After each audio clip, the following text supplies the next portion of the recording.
Chapter 3793. Chapter 3793, Primary Heaven Pill. Chapter 3793, Primary Heaven Pill. Muley impatiently chased the others away. Gao Mingjiang darted a concerned look at Feng Wu, but Feng Wu only waved at him, telling him that she would take care of it.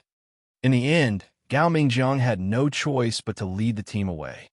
They didn't go very far, but stopped a few hundred meters away where they could stay out of the wind. Meanwhile, Kai Xia and the others had gathered around. Seeing that Feng Wu and Li had nothing better to do, Muley frowned. We don't have enough firewood here, nor do we have enough food. You two do your job. If you offend Sister Caixia, I'll cut your heads off. Fearing that Feng Wu would be displeased, Li tugged at her sleeve to calm her down. Feng Wu shook her head at Li, indicating that she wasn't mad. She was trying to come up with a plan. Feng Wu pretended to be busy with the chopping board, but she kept her ears open, for the three of them were eating rabbits around a campfire while sipping the steaming hot soup in the pot. Muley was the first to speak. Sister Caixia, we've been running for thousands of miles, but we still haven't seen her. Do you think she's not here? Caixia frowned, but didn't say anything. Xylan, on the other hand, shook her head. That won't happen. According to our princess's divination, that person will definitely come to Northern Yin, and it'll be in the near future. Feng Wu's stomach lurched. A divination? That Princess Rao knew how to do that? Was she so sure that Feng Wu would come to Northern Yin? Putting Master Ling Hu's words together with Princess Rao's action, Feng Wu felt that a big secret she didn't know was slowly unfolding. Muley went on.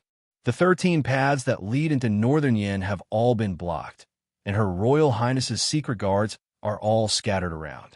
But we haven't heard from her yet. How strange.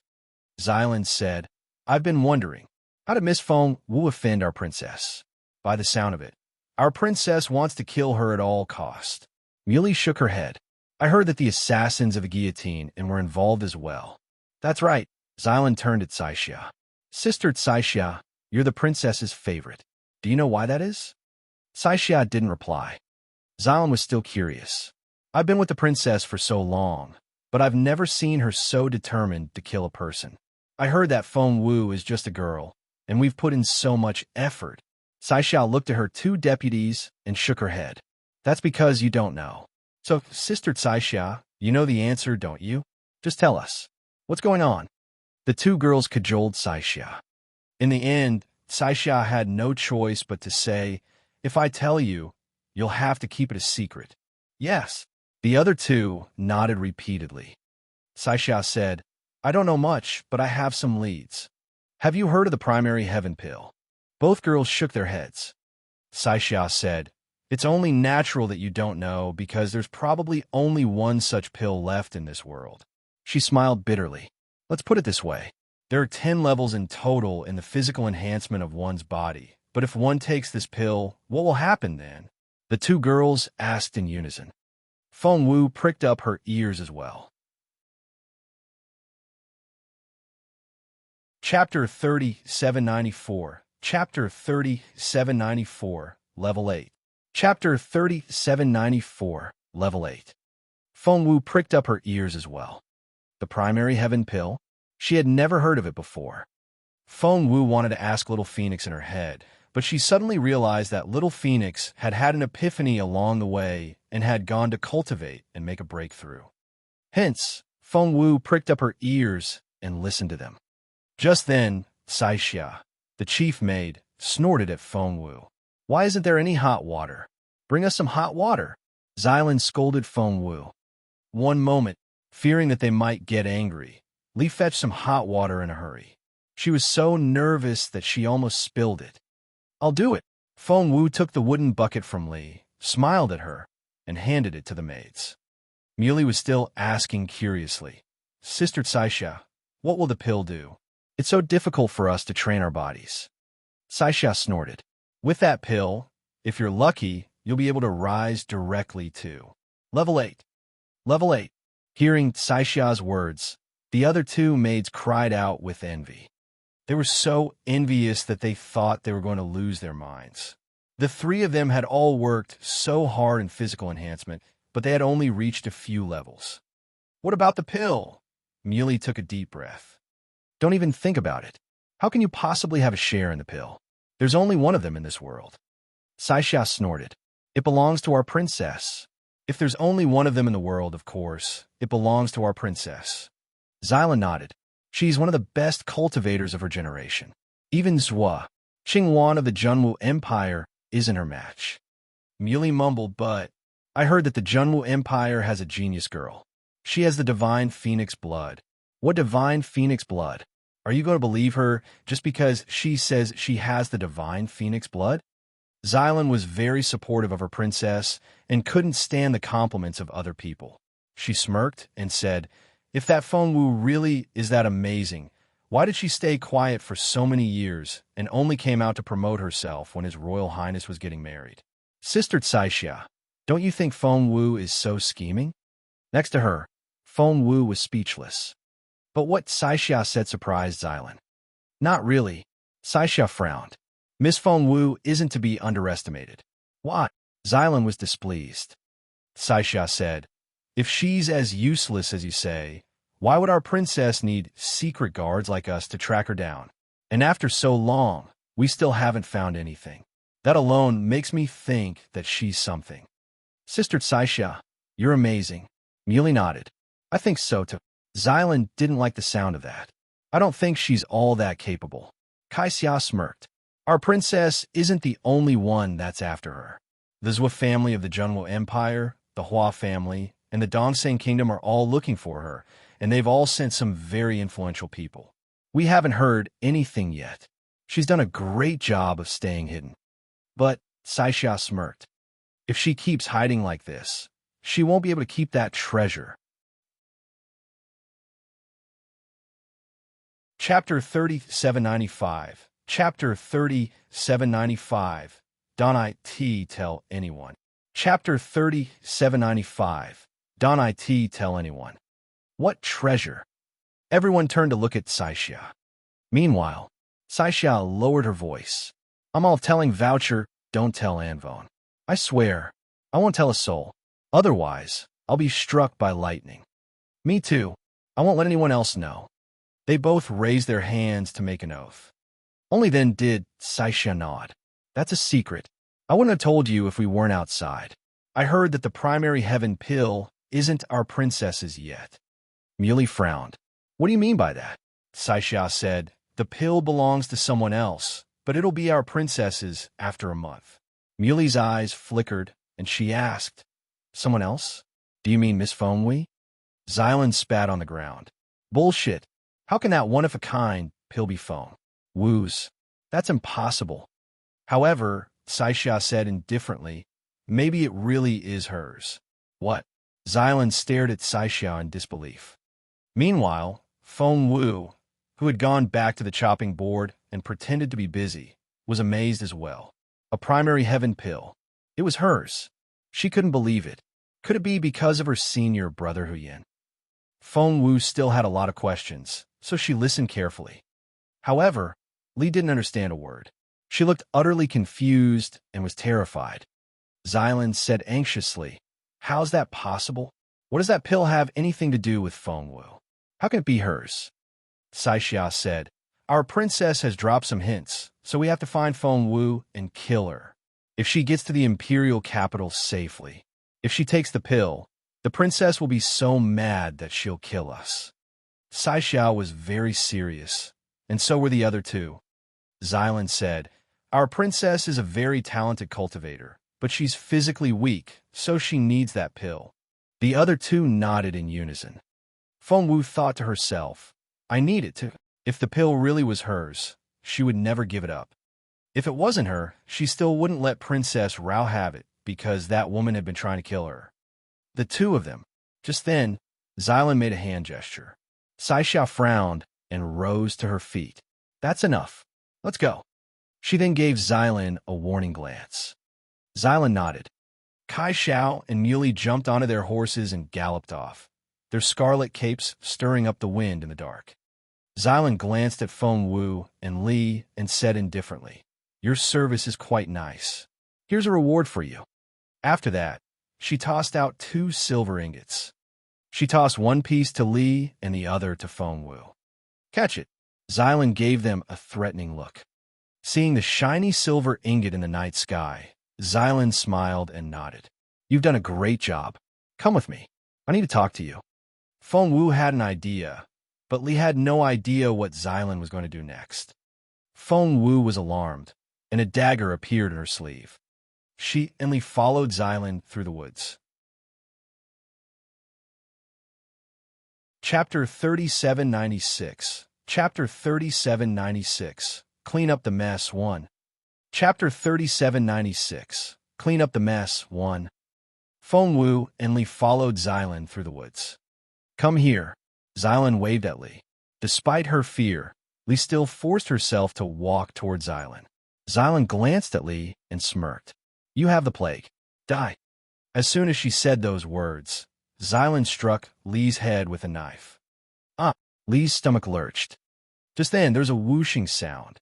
A dagger cut Xylan's throat. Xylan turned around and looked at the people behind her. Fengwu stood behind her with an indifferent look on her face and a calm look in her eyes. She was holding a dagger, and blood was trickling down the blade. Ew! Xylan was dumbfounded. She was supposed to be the one in control and could decide who lived or died, but now. Fengwu watched as Xylan fell. Little Feng, frightened, Li grabbed Fengwu's hand and burst into tears. She was too scared to speak. Had it not been for Fengwu, she would have been dead by now. Fengwu patted the back of her hand. I need to take care of this. Otherwise, Fengwu recalled that there were still a lot of people in the Gao family. Things would have been much easier if she was all by herself. She could run as fast as she wanted into the woods, but what about the Gao family? They weren't just names, but flesh and blood. They had been eating, living, and getting along well with each other. Fengwu couldn't just stand there and watch them get killed. She told Li, go back to your family now and set out immediately. You have to reach the border city at noon tomorrow. Otherwise, you won't be able to get in. But Li was at a loss. Fengwu said calmly, if you panic now, so many people in the Gao family will lose their heads. Are you sure you still want to panic? Li had been panic-stricken at first, but hearing Fengwu's words, she immediately calmed down as if someone had poured cold water on her head. She knew that Feng was the most capable member of the team, so she listened to the girl. Fengwu said, you don't have to worry about anything here. Go back to your team and tell them to set out now. As for me, tell them that they've taken me away. Li said, but. Fengwu said, no buts. If you tell the Gao family about what really happened, do you think they'll be able to handle it and keep it secret? You heard it yourself. Their princess roused people. Li shook her head anxiously. Her family couldn't take it, and they would have a nervous breakdown. Fengwu nodded. So, you don't have to tell them what happened here. Just tell them that the 3 people have taken me away. As for what happened here, you don't have to worry about it. And you, Fengwu smeared something on Li's face. The ointment will fester your face for a while, but it'll recover in time. Don't worry. It's to keep you alive.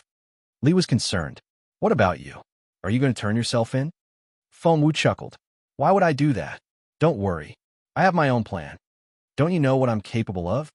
After much persuasion, Fengwu finally persuaded Li to leave. Chapter 3797. Chapter 3797. Clean up the mess too. Chapter 3797.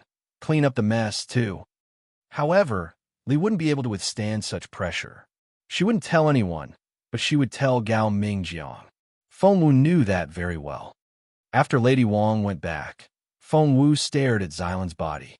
Soon, a fully dressed Xylan showed up. Needless to say, it was Fengwu. As for Xylan's body, Fengwu had melted completely with some potion.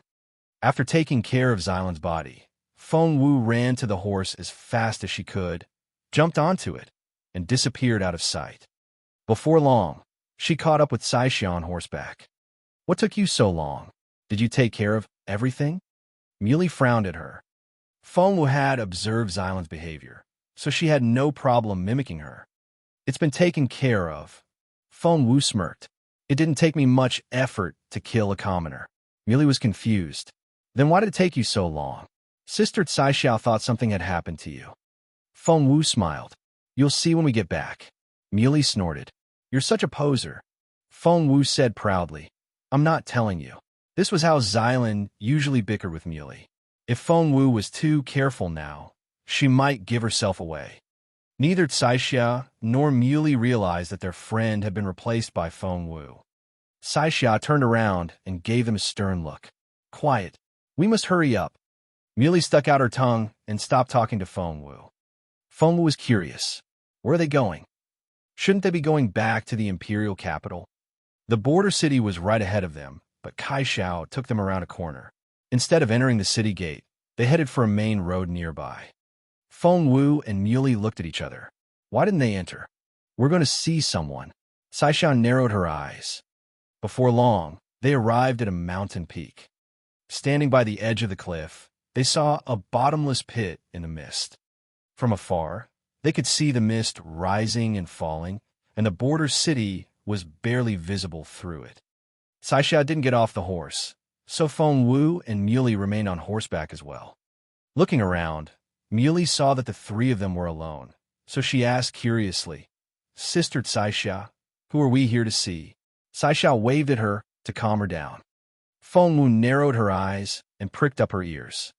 She heard footsteps coming their way. She was right. A moment later, a figure showed up in front of Tsai Xiao. It was obvious that Tsai Xiao knew the person. They nodded at each other. Feng Wu noticed that it was a woman. She wore a white dress and had a slender figure. There was a white flower on her sideburns. She was a mourner. Seeing her, Tsai Xiao dismounted, walked up to her, and bowed respectfully. Miss Hua, it's been a while. Hua. Feng Wu recalled what happened a few days ago. The Hua family and the Zhuo family had joined hands and tried to destroy the Feng family, but Feng Wu had planned everything out. In the end, more than half of the masters of the Zhuo and Hua families were killed or injured overnight, and the two families were on the verge of collapse. Things weren't so bad for the Hua family, but the Zhuo family had collaborated with the Dongsan kingdom, and the evidence was irrefutable. Chapter 3798. Chapter 3798. Hua family. Chapter 3798. Hua family. But the Zhuo family had colluded with the Dongsan kingdom, and the evidence was irrefutable. As a result, the entire Zhuo family collapsed. Some of them ran away, but Emperor Wu caught the rest. The Zhuo family's house was ransacked, and many members were beheaded. It was a boisterous scene. For the Hua family, Feng Wu remembered that apart from the capable cultivators who had died in the arena, everyone else in the Hua family was still alive. However, after this battle, the Hua family had lost most of its members. Who was this young lady? Tsai Xia and the young woman didn't try to hide their conversation, so Feng Wu heard everything. Still no news of your princess? Miss Hua frowned at Tsai Xia. Tsai Xia shook her head. There were several suspicious cases, but it turned out none of them was Feng Wu. She really knows how to mislead people. Miss Hua smirked. With all the traps we've set up, I don't believe that she can get away. She's probably dead by now. Tsai Xia nodded. That's possible. Miss Hua stared at Tsai Xia. If you do find anything on her, remember, her head belongs to the Hua family. As for what your princess wants, we'll hand it over to her on a plate. Tsai Xia said, of course. Miss Wu disappeared as quickly as she showed up, and Kai Xiao was soon back on her horse. Muley asked curiously, is that Miss Hua, our princess's best friend? Tsai Xia nodded. Muley said, she seems to hate Feng Wu. Tsai Xia said, the Hua family is the source of much of our princess's information on Feng Wu. She has made the Hua family miserable, and more than half of the spiritual overlords have been killed. The Hua family will never forgive her for that. Muley said, is Feng Wu really that capable? Tsai Xia frowned. I hope not. Muley said, you have a point. What if she takes our princess's pill? Tsai Xia nodded. Muley said, apart from us, the Hua family is looking for her as well. I heard that the Zhuo family is also looking everywhere for her. If she's smart enough, she'll have gone into hiding by now. She'll never come back to our capital. She's not stupid. Xiao frowned a little. She's so different from other people. Even the princess can only divine a fraction of her behavior, and it can only prove that she's still alive. We can't tell where she is. Of course, if she's very close, our princess may be able to divine it right away. She's a great diviner. You don't say. She's the smartest person I've ever met. No one can predict the future like her. Come, we're going to see the princess now. Xiao waved the things in her hands. It was something that Miss Hua had told her to bring to Princess Rao. Feng Wu frowned a little. A prophecy? A divination? Was this Princess Rao really as good as she was said to be? If she was, she should be able to identify the real Feng Wu. It seemed that Feng Wu had to leave the team as soon as possible. That was a Feng Wu thought and what she did. The three of them had no problem getting into the border city, but tents had been set up outside, and they were filled with people from the south. Feng Wu asked around and realized that people from northern Yin couldn't enter the city all at once. Most of them could only make do with a straw hut outside. Chapter 3799. Chapter 3799. Northern Yen 1. Chapter 3799. Northern Yen 1. Xiao said, "Go back and get some rest. I'm afraid we'll have to set out again tomorrow." Muley said, "Sure." She then waved at Feng Wu. "Sister Xylan, I'll see you here tomorrow." She dashed off after that. Meanwhile, Xiao was rushing into the Imperial Palace as fast as she could. Feng Wu didn't know what to say. So, she had been left here. Princess Rao lived in the Imperial Palace, but because of her influential force, she had a residence outside the Imperial City, which was where Feng Wu was now. Feng Wu thought to herself, "Since I'm here, I might as well have a look." Hence, she only walked a short distance before she saw a group of people rushing out. Feng Wu noticed that they were all soldiers, and each one of them was covered in scales and holding a sharp saber. Involuntarily, Feng Wu shifted and hid in the shadows. She heard the leaders say, "Where is she? Where's the girl that stood here just then?" How intimidating. Feng Wu frowned a little. She remembered clearly that she had been standing there before, and, of course, she wasn't the only one who had been passing by. Just then, an old man arrived. "Master Ling, what's the matter?" "Steward Wang, was someone here before?" Master Ling asked in a displeased tone. A yellow fox was circling around the spot where Feng Wu had been standing, wagging its tail. Here, Steward Wang couldn't make up his mind because he hadn't noticed anything. "Well, I didn't notice any person. Master Ling, what happened?" Steward Wang didn't look too happy. He had always been in charge of the outer courtyard of the princess's residence, and he didn't like Master Ling's attitude at all. Master Ling cupped his hands at Steward Wang. "I'm not being arrogant, but it's really urgent. Her Royal Highness has come up with a new divination result. The person she's looking for has shown up here before." "What?" Steward Wang's stomach lurched. He had always known that the princess was looking for someone, and a lot of people had been sent out of the manor these days. And he wasn't the only one. Feng Wu felt as if she was going to suffocate. What was this Princess Rao's divination ability? How could she pinpoint the location? She had indeed been there before. Luckily, she wasn't the only one. What Feng Wu didn't know was that Princess Rao had spent a lot of time and effort to locate Feng Wu. However, it was a one-off attempt, and she couldn't afford to use it all the time. It wouldn't be so easy to locate Feng Wu again. Master Ling said, "She might not be here in the residence, but we're going in the right direction. Steward Wang, please take care of what happens next." He then turned to the soldiers behind him.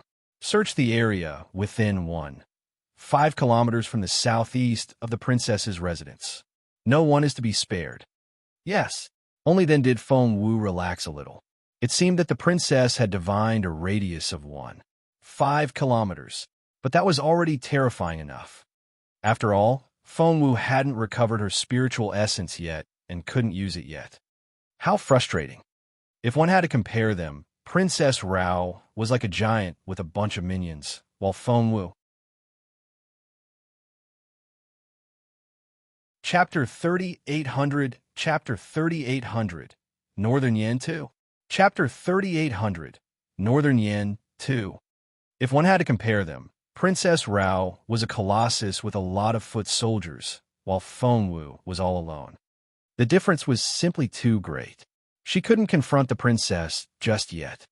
Fengwu rubbed her forehead with a wry smile. She had to find Huyin Yanba as soon as possible and get her strength back. That way, she would be able to handle Princess Rao, who wanted her dead. Fengwu quietly left the princess's residence, making it look like she was leaving the city. After she left the city, she faked a scene of fighting and made it look like Xylan was dead. That way, she could cover her tracks by impersonating Xylan, and the Gao family wouldn't be incriminated. Meanwhile, Fengwu was walking around the city in her ugly girl form. The capital city of northern Yin was similar to the imperial capital of the Junwu Empire. The streets were all horizontal and vertical. It was spacious and full of people. Just then, Fengwu heard a voice in her head. I know how to find Huyin. It was Little Phoenix. As it spoke, a bird with colorful feathers came out of her sleeve. Fengwu noticed a tuft of white hair on its head. She poked it in the forehead. That's new. Little Phoenix raised its chin. That's because I'm getting much better. Fengwu asked curiously, how capable are you now? Little Phoenix gloated. I'm a peak spiritual overlord now. Fengwu's stomach lurched. Before, Little Phoenix was about her level. Before she lost her ability, she was only a junior spiritual overlord. But now, Little Phoenix had reached the peak of the spiritual overlord stage after an epiphany. That was fast. Fengwu looked at it in amazement. Little Phoenix looked equally amazed. That's right. That was fast. But it's really strange. Is traveling the world really that amazing? Little Phoenix scratched its head. It didn't know why, but it was always a good thing to make a breakthrough. Fengwu thought to herself, although I've been chased all the way here, Little Phoenix has made so many breakthroughs already. It's worth it. Little Phoenix said earnestly, you need to get your body back as soon as possible. I have a feeling that you're going to make a great breakthrough as well. Fengwu nodded. Little Phoenix wasn't the only one who had that feeling. She had it as well. By the way, what did you say? Fengwu remembered what Little Phoenix said earlier. Only by taking that pill from Little Yanba can you get your cultivation ability back. I know where to find him. Come with me. Little Phoenix stood on Fengwu's shoulder and showed her the way. Right now, Fengwu was as ordinary as an ugly girl, and she didn't have any spiritual essence fluctuation, so no one noticed her. Fengwu followed Little Phoenix's lead and kept walking. She had lost count of how many tunnels and turns she had taken. There, Little Phoenix gloated. I visited Yanba a long time ago. He lives there. Pointing at the woods a short distance away, Little Phoenix said excitedly, let's go. However, as soon as they showed up, a cold shield hit them. Fengwu stumbled back with a thump and was almost crushed. She drew in her breath. Chapter 3801. Chapter 3801. Northern Yin 3. Chapter 3801. Northern Yin 3.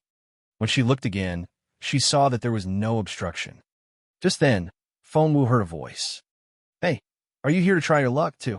Fengwu couldn't help but turn around when she heard the voice.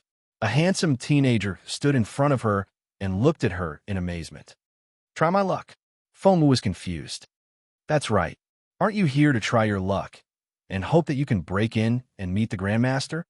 The teenager glanced at Fengwu, convinced that she was pretending. Fengwu didn't know what to say. You have a point. Everyone wants to be favored by the Grandmaster, and everyone wants to try their luck. What if they succeed? Don't you think so? The teenager grinned at Fengwu. Fengwu chuckled. She still didn't get it. Crossing his hands behind his back, the teenager sighed. I've seen a lot of kids like you. See? Over there is my refinery shop. I can see people trying their luck here every day. Look at this tablet. It says, if fate wills it, I'll give something to you as a gift. It's from the patriarch of the Huyin family. He used to be an emperor for a day, so he deserved to be called His Majesty. Moreover, he was the top alchemist back then. The teenager gave Fengwu a gloating look and spoke in a tone that suggested he had been there before. Therefore, over the years, Many capable cultivators have come here and either tried to force their way in or prostrate on the ground. They all want to meet him. But no, the teenager waved his hand. For years, I've never seen anyone go in. Fengwu glanced at him. You're too young to make that claim. The teenager snorted. I have my dad and my grandpa.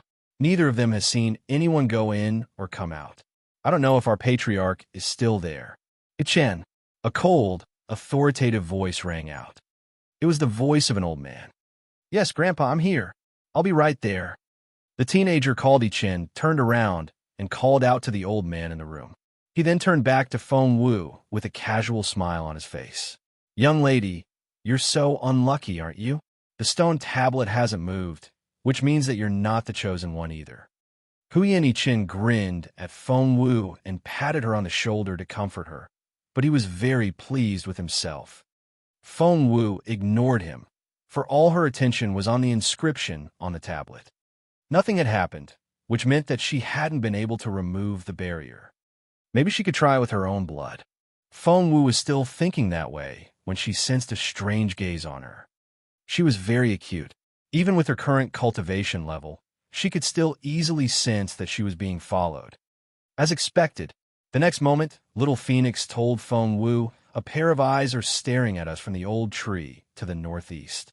Fengwu looked in that direction involuntarily. Sensing Fengwu's gaze, Chen looked in that direction as well. He murmured to himself, wait, they're still here. Why are they still watching? Chapter 3802. Chapter 3802. Northern Yan 4. Chapter 3802. Northern Yan 4. Fengwu asked, do you know who they are? Chen smiled. Of course I do. They're from the princess's residence. An idea struck Fengwu, but she feigned a confused look. Why are the people of the princess's residence here? Chen gave it some thought and waved at Fengwu. Fengwu moved closer curiously. Chen asked, do you really want to know? Fengwu said, yes. Chen said, since you're that eager, I'll tell you. Actually, Chen, a short distance away, the old man's voice rang out again. Grandpa, I'm coming. You don't have to rush me like this, Chen said grumpily. He then turned to Fengwu. Since you have nothing better to do, why don't you come have some tea at my place? Fengwu asked, am I disturbing you too much? Chen waved his hand. No, it's not like that. My grandpa is the most hospitable person. It's so rare to find such a lovely girl who knows nothing. You have to play with me. Come with me. Chen led the way, and Fengwu followed him with Little Phoenix. Meanwhile, Fengwu and Little Phoenix exchanged looks. The two of them were communicating in their heads. This Chen is an interesting character, Little Phoenix said. Fengwu asked you saw it. Little Phoenix nodded. He has the fire and metal attributes, and they're very pure. He's a great weapon refiner, but he's still living here. It must have something to do with Yamba. Fengwu asked, is your little Yamba really the best weapon refiner? Little Phoenix glanced at Fengwu. Of course not. That has to be your master. But little Yamba was a metal cultivator back then, and he was quite good at forging weapons. Someone's watching. I'll sneak in tonight. If little Yamba is there, I can ask him for the primary heaven pill. Recalling that Little Phoenix hadn't heard the conversation between the maids, Fengwu told it what had happened. What? Little Phoenix almost exploded. Little Yamba is going to give that pill to that princess? That can't be. That pill is meant for you. Didn't your master forbid you from refining your body? When the time comes, you'll take the pill, which will make you better than other geniuses who have worked hard for decades. What princess? Are you kidding me? Fengwu asked, is that so? Little Phoenix ran around in circles in the ring. Has little Yamba turned rogue? He shouldn't have. He was the most honest man back then. He was so quiet that he was easily bullied. All he ever did was forge weapons. Does he want to keep the pill for himself and get it to his offspring? I'm so mad. Seeing that Little Phoenix was so anxious that its eyes were bloodshot red, Fengwu said, it's only a rumor, not the truth. Don't worry. Princess Rao hasn't obtained the pill yet. Little Phoenix said, no, I'll go have a look. I have to reason with Hu Yin. Yamba. After that, little Phoenix dashed off, despite Feng Wu's intervention. Feng Wu sighed in resignation. She hoped that little Phoenix was all right. She hoped that senior brother Hu Yin hadn't changed. Kiddo, why are you sighing?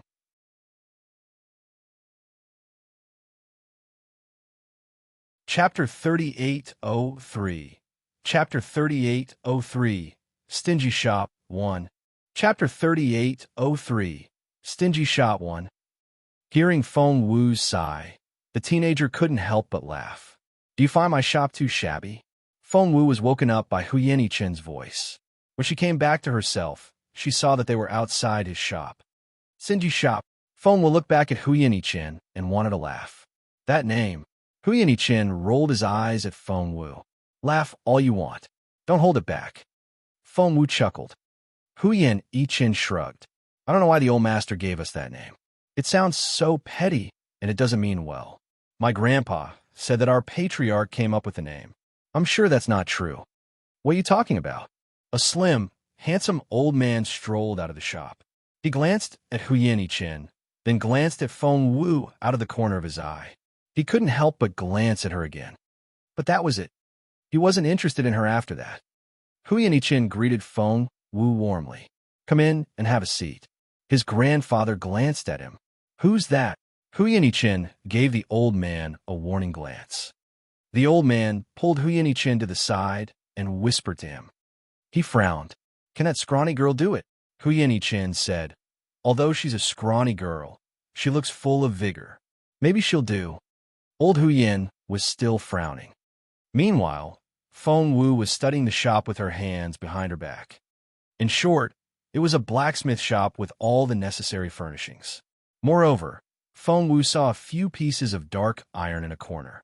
Wait, Feng Wu's eyes lit up. Just then, Hu Yenichen walked up to Feng Wu and saw that she was interested in the iron in the corner of the wall. He said grumpily, these are just pieces of junk. It'll be a shame to throw them away, but they won't make anything useful. They're useless. Feng Wu turned around and looked at Hu Yenichen in bewilderment.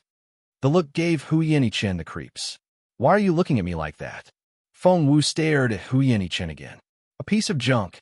Hu Yenichen nodded. Of course it's junk. If it really was dark iron, we would have used it to build weapons already. You know what? Although our shop is known as Stingy Shop, all the weapons we build are for influential people. Even the commander-in-chief of the Empire's military uses weapons that my grandfather made. Feng Wu glanced at Hu Yenichen, indicating that she didn't believe him. Hey, why won't you believe me? Our shop is one of the most famous shops in northern Yen. Why won't you believe me? Hu Yenichen caught up with her and saw that Feng Wu was staring at the pieces in the corner again. He was speechless. You don't know anything. Why are you staring at that junk? Have you heard of Lord Timeless? Hu Yenichen glanced at Feng Wu. Feng Wu had never heard of that title until a few days ago. Lord Timeless? You mean Gui Tsulai? Feng Wu asked indifferently. That's right. It's him. He's the best swordsman in northern Yen. We made his sword. Feng Wu frowned a little. That's a peak sage-level weapon, right? You don't say. Hu Yenichen was elated to see that Feng Wu knew what it was. I saw my grandpa make strike one when I was little. Do you know how amazing our shop is now? Feng Wu rolled her eyes. I missed the part where that's my problem. Hu Yenichen grinned. Feng Wu frowned. What do you want? She saw the cunning smile on Hu Yenichen's face. Hu Yenichen didn't answer Feng Wu's question. Instead, he asked casually, now that you've mentioned it, may I ask where you're from and what's your name? Feng Wu said grumpily, is this a household register? Hu Yenichen was confused. Miss, what's that? Feng Wu waved her hand indifferently. I'm only joking. It's nothing. My surname is Feng, as in the wind that blows through water without leaving a trace. Feng isn't a big surname in northern Yen, but it's a major surname in the Junwu Empire. Feng Xiangnan, the northern Feng general, is a well-known figure in the Junwu Empire. I wonder if you've met him before? Feng Wu shook her head. Hu Yenichen was disappointed. You have a point. The general is so superior, and I can tell that you're just an ordinary girl. It's only normal that you haven't met him. As for Feng Sun, I'm sure you haven't met him either. Feng Sun. Feng Wu glanced at Hu Chen. Feng Nun, as in the son of Northern Feng Mansion. You don't say.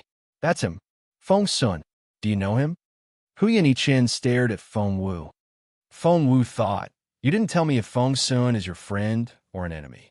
How am I supposed to know if I know him? Hence, Feng Wu didn't answer. The silence was the best answer. As expected, Hu Chen thought that Feng Wu didn't know who that was. He snorted. He set me up a long time ago, and I haven't had a chance to make trouble for him yet. Feng Wu was glad that she didn't reveal her relationship to Feng Sun. She wiped away her cold sweat and smiled at Hu Chen. He tricked you? What did he do? For as long as Feng Wu could remember, Feng Sun had been driven mad by Jun Lin Yuan and her, but she had never seen him setting anyone up. Hu Chen snorted. See those pieces of scrap metal in the corner? He sold them to me.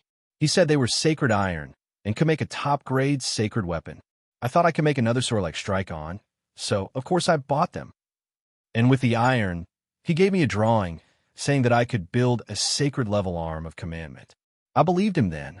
Do you know how much I paid for it? Feng Wu looked at him in bewilderment. 1 million. I spent 1 million yen coins to get back from someone else. I thought I could forge the arm, but I only realized later that the iron was fake. There was only a layer of dark iron on the outside, but it was fake on the inside. Hu Chen was so frustrated that he almost stomped his foot. Feng Wu glanced at him. The fact that he was still so angry showed how much he hated Feng Sun. When did it happen? Feng Wu asked curiously. Hu said, when we were 10. Feng Wu was speechless. It had been years. However, 10 years ago, Hu Chen was able to make a deal with Feng Sun, and he was the buyer.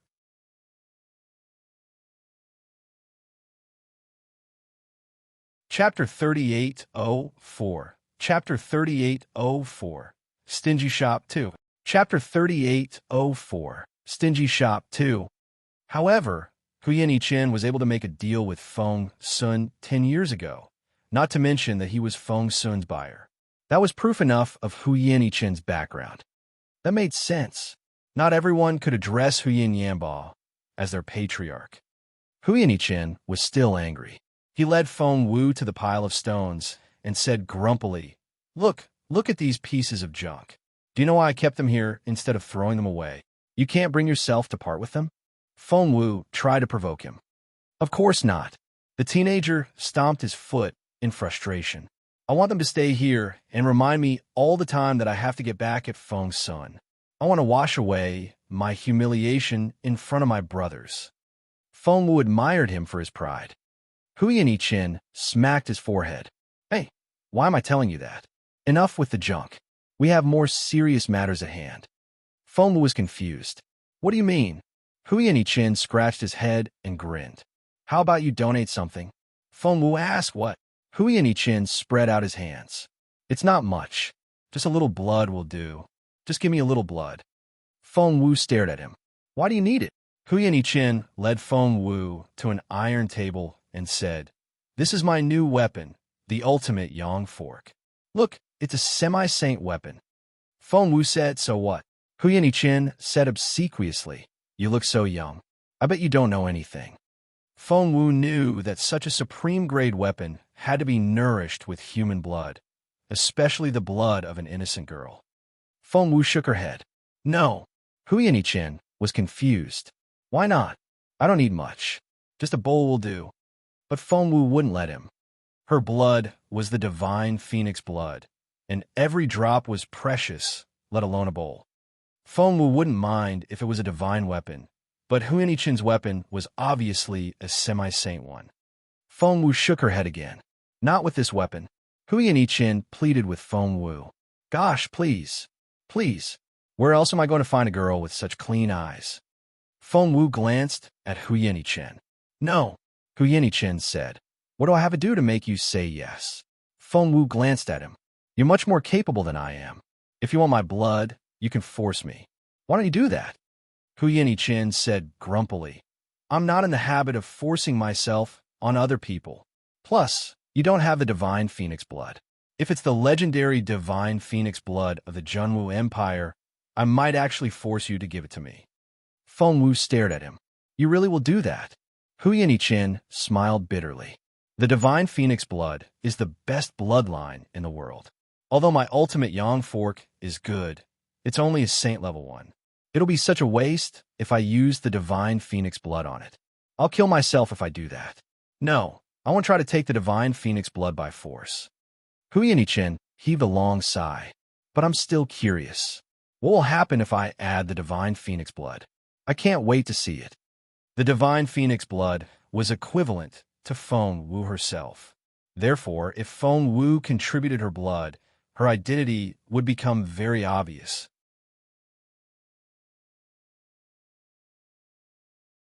Chapter 3805. Chapter 3805. Stingy Shop 3. Chapter 3805. Stingy Shop 3. While Fengwu was hesitating, Hu Yanqin wouldn't let go of her. You don't have the divine phoenix blood. Just give me a bowl, will you? Please. Fengwu, who was several years younger than Hu Yanqin, said coldly, No. TCH. Hu Yanqin glanced at Fengwu. It's just a little blood. Don't be so pretentious. Fengwu said, Try take it from me. I dare you. Hu Yanqin said, I would never do such a thing. Oomph. He stormed off after that. Before Hu Yanqin left, Fengwu asked, Can you sell me the fake iron in this corner? Hu Yanqin waved his hand. Take them all. After that, he was out of sight. Hearing Hu Yanqin's words, Fengwu went straight to the pile of iron. She crouched down and studied the iron. Every now and then, she would pick up a piece, examine it carefully in the sunlight, and smile a little as if she was looking for a bargain. Hu Yanqin went out, but the old man didn't. Seeing Fengwu's reaction, he frowned and was curious. Kiddo, what are you doing? He couldn't help but ask. Staring at the iron, Fengwu said in a serious tone, One of them is real and can be used to forge an arm of discipline. Old Huyin almost burst out laughing. He didn't think much of it, but the girl was so good at bragging. Seeing that Fengwu was going to elaborate, Old Huyin waved her off. Go back to what you were doing. I'm off to work. After that, he walked up to his workshop and started forging. Fengwu had noticed the weapon he was forging. It was a flaming spear made from semi-divine materials, but it was only a weapon of the saint level. What a pity, thought Fengwu. Fengwu thought, if I have it, I'll have a 90% chance of refining a semi-divine weapon. Seeing that was sighing, Old Huyin gave her a suspicious look. As he pounded the refined iron, he asked Fengwu, Kiddo, why are you sighing? Fengwu was worried that Huyin would destroy the weapon, so she said, if you can plant an explosive flame on it, it'll become a semi-divine weapon. Huyin glanced at Fengwu and shook his head. What do you know? Don't make me laugh. Old Huyin pursed his lips. How are you going to inject that flame? It's impossible. Fengwu said, Shall I give it a go? Old Huyin turned her down. You know nothing. You can't even pick up this hammer. Don't bite off more than you can chew. Fengwu looked at him. Are you sure? Old Huyin shook his head. Fengwu said, Your flaming spear is made from very rare materials. If you don't try it now, you won't have a chance to change it after you make it into a sacred weapon. Why? Little girl, you know that the flaming spear is a sacred level weapon. Old Huyin couldn't help but give her another look. Before Fengwu could say anything, a voice came from outside. She can't tell a saint from sacred weapons. Grandpa, I told her that you've made Gui Tsulai's sword, and it's a saint level one. That's why she thinks that you can make a saint level one every time.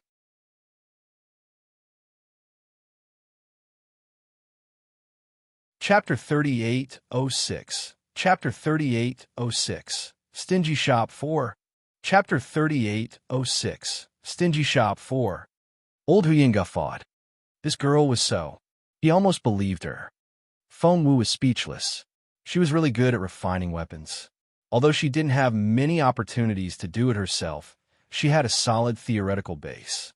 Since that was the case, Fengwu didn't try to retort. She shrugged and said, As long as you don't regret it. Hu Yanqin chuckled. You're so funny.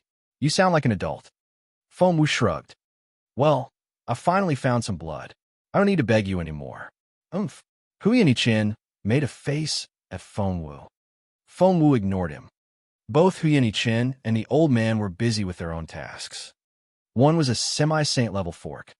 The other one was a saint level flaming spear. Feng Wu looked at the piece of junk in the corner again. Hu Yanqin glanced at Feng Wu. You like it that much?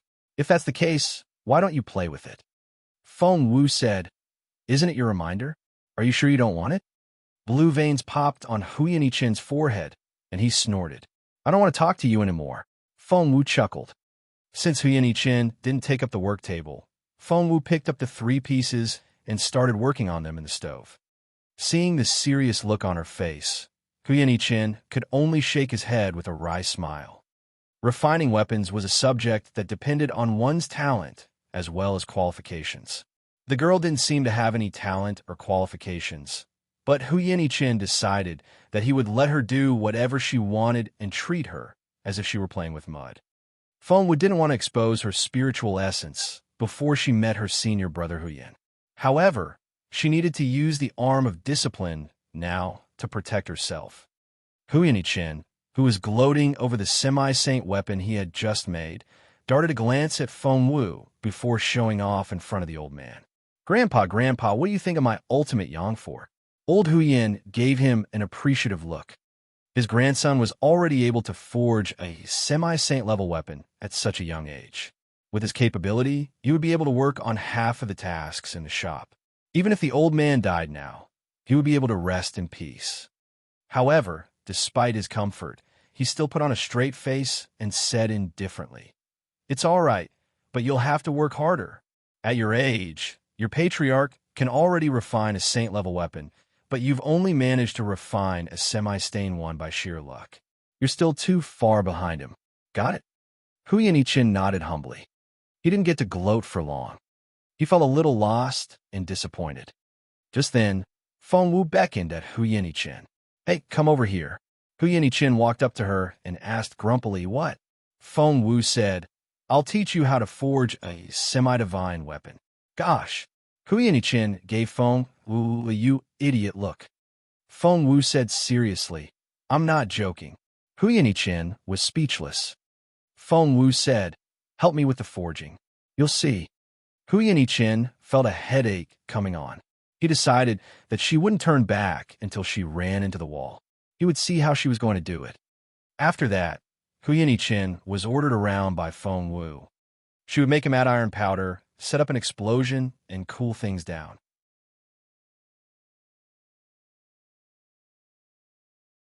Chapter 3807. Chapter 3807. Stingy Shop 5. Chapter 3807. Stingy Shop 5. Hu Yanqin almost lost his temper. Why was it so troublesome? However, when he recalled how the girl had introduced herself as a poor girl who had fled from the south, his heart softened. Forget it. She was so unlucky. I'll help her as my good deeds of the day, thought Hu Yanqin to himself. But before long, Hu Yanqin's eyes widened when he saw what he had made out of 3 pieces of scrap iron. What's that? After the girl's random instructions, Hu Yanqin realized that the iron he made wasn't dark iron. What's that? Hu Yanqin touched it and saw that it was made from a special material that shone with a divine light. It's so tough. Am I seeing things?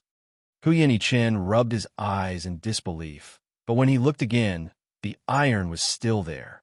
He reached out and touched it, but the hardness didn't change. As a weapon refiner, he knew what that meant.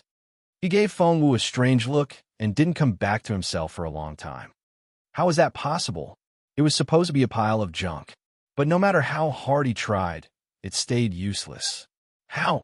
You made it by sheer luck, didn't you? Hu Yanqin looked at Feng Wu and murmured. Feng Wu asked, What was that? Hu Yanqin said, Nothing. Was it luck? It had to be. Otherwise, how could a girl know weapon refining? He was from an influential family of refiners, and his grandfather used to be taught by the patriarch. Although Hu Yanqin had always been humble, he was actually quite influential in northern Yin. He didn't understand the girl at all. Just then, Feng Wu looked up and asked, "Where's that drawing?" Hu Yin asked involuntarily, "What drawing?" Feng Wu said, "Didn't Feng Sun give you the material to build an arm of discipline? Where's the drawing?" Hu Yin's face went scarlet red. "He lied to me." Feng Wu frowned before Hu Yin could finish. "You didn't lose the drawing, did you?" Hu Yin said, "That drawing was fake. My grandpa appraised it himself." Feng Wu said, "So?" Hu Yin gritted his teeth. "Just wait and see." He wanted to see what the girl was going to do. Hu Yin rushed into the room, came back with a small brocade box, and tossed it to Feng Wu. "See for yourself." Feng Wu opened the brocade box to find a drawing inside. She took it out and read it carefully. Hu Yin said grumpily, "It's fake, isn't it? I told you so. Our Feng Sun, humph. If he dares to come to Northern Yin again, I'll make him pay." Feng Wu gave Hu Yin a strange look. Hu Yin said, "What? He stole my pocket money for 10 years. Why can't I scold him?" Feng Wu shook her head. "You can't." Hu Yin asked why. Feng Wu didn't reply. Instead, she asked, "What do you want?" Hu Yin said, "What?" Feng Wu said, "How about I give you a copy of Refinable Metal Synthesis?" Hu Yin said, "What? Isn't that the legendary book?" He had heard the title of the book, but he had no idea what it was about.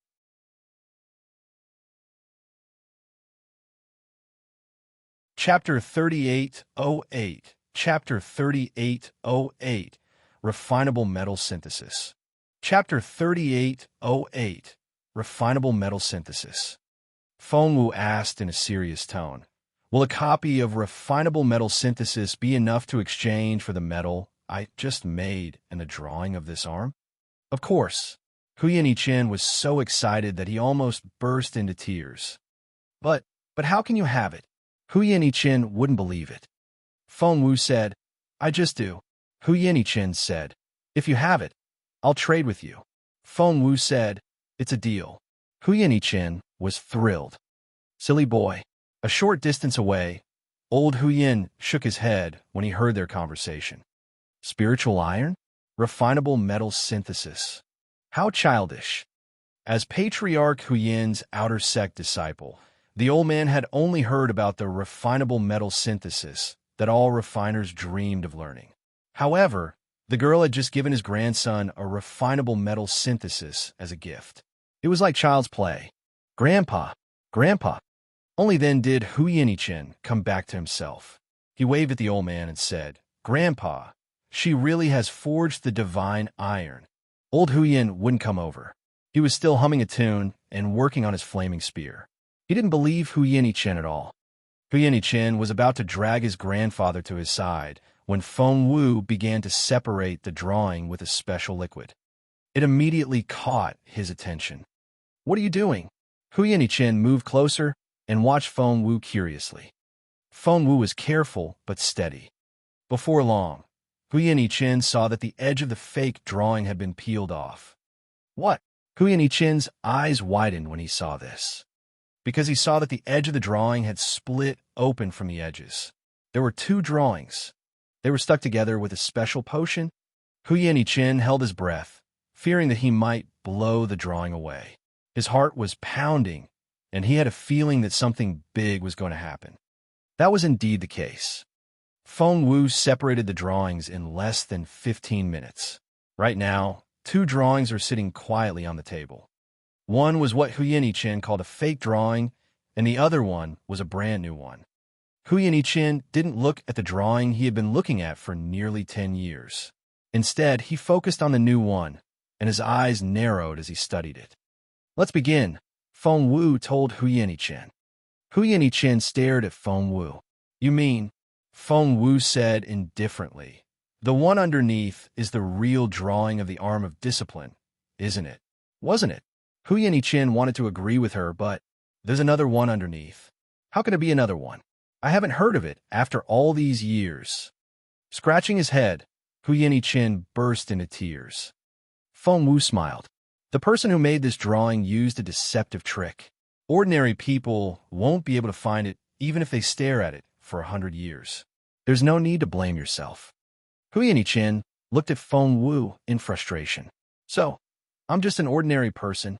Feng Wu asked, what do you think?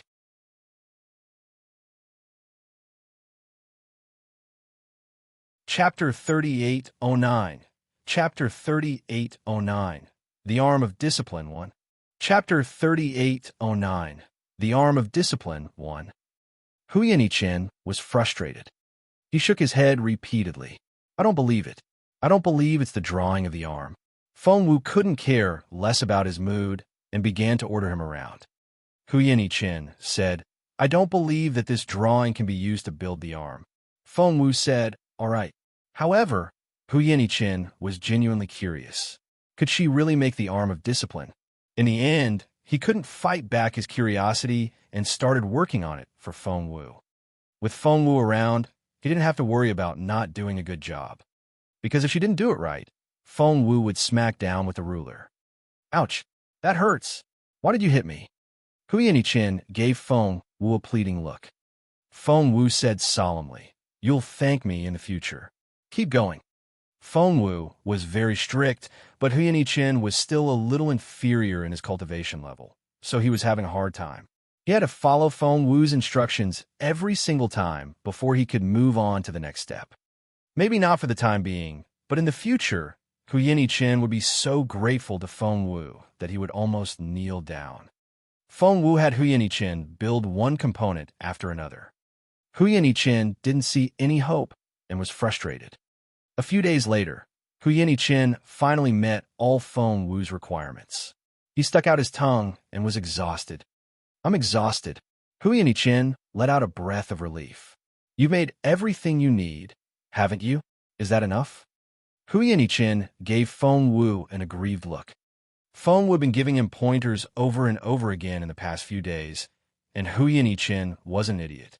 On the contrary, he was a very talented refiner and had long seen through Feng Wu. She couldn't have done it by accident, but had to be someone with real talent. At that thought, Hu Yanchen couldn't help but glance at Feng Wu. The girl was so young, but she was already so capable. That couldn't be. Hu Yanchen looked at the iron platform again. If these parts were put together. Under Hu Yanchen gaze, Feng Wu began to combine the parts. Just then, old Hu Yin finally finished working on his flaming spear and wrapped up. He carefully examined the sacred weapon he had made himself. It was the second sacred weapon of his life, and the first one was without a doubt Strike One. Old Hu Yin thought that if other people knew that he had such a sacred weapon, many masters would come to him for it. The more he thought about it, the more pleased he became. He glanced over in passing and saw that Hu Yanchen was still standing there, so he walked up to him. Old Hu Yin was about to scold his grandson when he saw Feng Wu assembling some spare parts. This girl's hands were so steady. She was as good as a refiner at his level. Old Hu Yin was about to say something when he saw the spare parts in Feng Wu's hands. He wasn't looking at how the parts were put together, but what they were made of. Is that divine iron? Hu Yin's eyes lit up. Hu Yanchen nudged him. Grandpa, stay out of my way. He moved closer to Feng Wu as he spoke, fearing that he would miss a single step. He had a feeling that if he missed this chance, he would regret it for the rest of his life.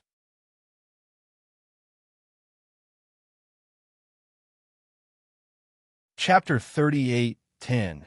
Chapter 3810. The Arm of Discipline 3. Chapter 3810. The Arm of Discipline 3. All old Hu Yin could think of was the metal. Divine iron? Where did that come from? He murmured to himself. Hu Yanchen said grumpily, that was days ago. Didn't you notice? Old Hu Yin didn't notice it because all his attention was on his flame spear. At that thought, old Hu Yin snorted. My task is a big deal. I don't have time for kid stuff like this. After that, he turned to leave. Hu Yanchen couldn't help but ask, Grandpa, are you done? Of course. Old Hu Yin had always been very confident in his skills. A Saint Level 1? Hu Yanchen asked curiously. Of course. Old Hu Yin raised his chin and waited for his grandson's praise. But his grandson changed the subject. He took old Hu Yin's hand and led him to Feng Wu's side. Grandpa, what level is this arm? An arm of discipline. Old Hu Yin frowned. No ordinary refiner can make it. Plus, your drawing was fake. I told you already. Apart from your patriarch, no one else can make an arm of discipline. However, before he could finish, he heard a calm voice. Done. By then, Feng Wu had finished assembling all the parts. It was slightly bigger than a human arm and had metallic sheen to it. It reminded one of the fangs of a ferocious beast, which could take a person's life at any moment. Is it the arm of discipline? Old Huyin shook his head. I think it's just an ordinary arm booster. The real one isn't like this. What does it look like then? Huyin Yichin asked curiously before Feng Wu could say anything. As a matter of fact, Huyin had only heard about it before but hadn't seen it in person. Therefore, he didn't know what to say. Grandpa, look at this drawing. It's exactly like this. Huyin Yichin handed the real drawing to the old man. Wait a minute. Huyin's eyes widened when he saw the drawing. He couldn't hide the excitement in his voice. Where did you get it? Why is it here? Huyin Yichin asked. Grandpa, is it real? Old man Huyin murmured. I think it's real if I'm not mistaken. Look at the curve, the tenacity, and the sharpness. But how is it possible for anyone to build something like this? But Grandpa, we've made it already. Huyin Yichin looked at the old man. I made them myself. Bullshit. Old Huyin wouldn't believe it. I know perfectly well what you're capable of. You can't possibly build something like that. Even I can't do it. Huyin Yichin was almost in tears. It's true, Grandpa. I really made it myself. Miss Feng taught me herself. Old Huyin looked at Feng Wu suspiciously and asked, Kiddo, is that true? Feng Wu nodded. Old Huyin said, Can you show me the arm? Feng Wu glanced at him. Didn't you say it wasn't real? Old Huyin cleared his throat.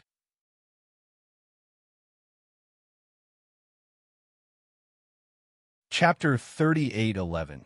Chapter 38:11. The Arm of Discipline 4. Chapter 38:11. The Arm of Discipline 4. He hadn't checked it yet, so of course he didn't know if it was real. But the arm was definitely made of divine iron. Feng Wu put the arm on. Once she put it on, her right arm seemed to have become a robotic one, which looked rather out of place. Just then, Feng Wu frowned, because she felt the arm bite her. She could feel a bite on her wrist, and blood was oozing out of it. Huyin had been watching the arm the whole time, so he didn't notice the look on Feng Wu's face, nor did he know that the arm was absorbing the blood. I think it's a saint-level weapon. Old Huyin looked amazed. I can't believe that the two of you can build a saint-level weapon right under my nose. That's so. He didn't know what to say. He considered himself to be very talented in the metal element, but at his age, he could only make 2 saint-level weapons. How could these 2 kids make one already? Feng Wu didn't move and let the arm suck her blood. She vented her sarcasm inwardly. She had the divine phoenix blood and hoped the arm wouldn't go too far. That was enough. After a while, Feng Wu could no longer feel the pain. The arm had probably absorbed enough blood. Wait, that gloss, that quality. Old Huyin's eyes lit up. Why do I feel that the arm is more than a saint-level one? But he didn't say it aloud because it was impossible. Even he had to exceed his capability to make 2 saint-level weapons in his lifetime. How could these 2 kids possibly make something more advanced than that? There was no doubt about it. Just then, Feng Wu activated her arm. With a whoosh, the fist of the arm smashed into the iron table.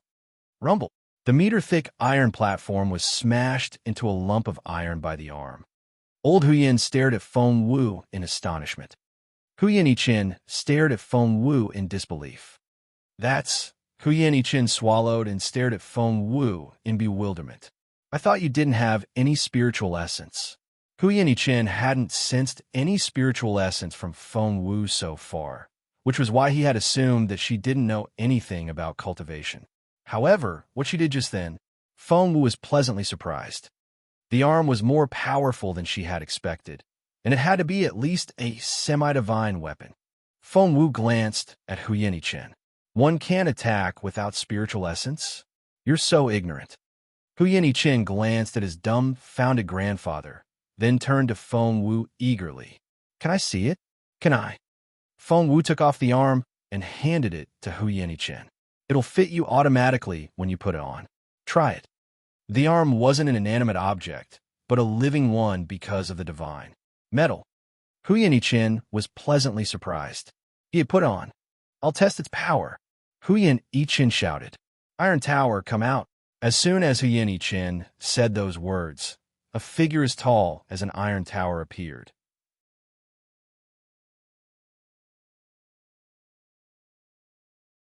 Chapter 38:12. Chapter 38:12. Flaming Arm 1. Chapter 38:12. Flaming Arm 1. As soon as Hu Yin said those words, a figure as tall as an iron tower appeared. Feng Wu looked over and saw that the person was 3 meters tall. He had bulging muscles and looked very strong. "Bring it on."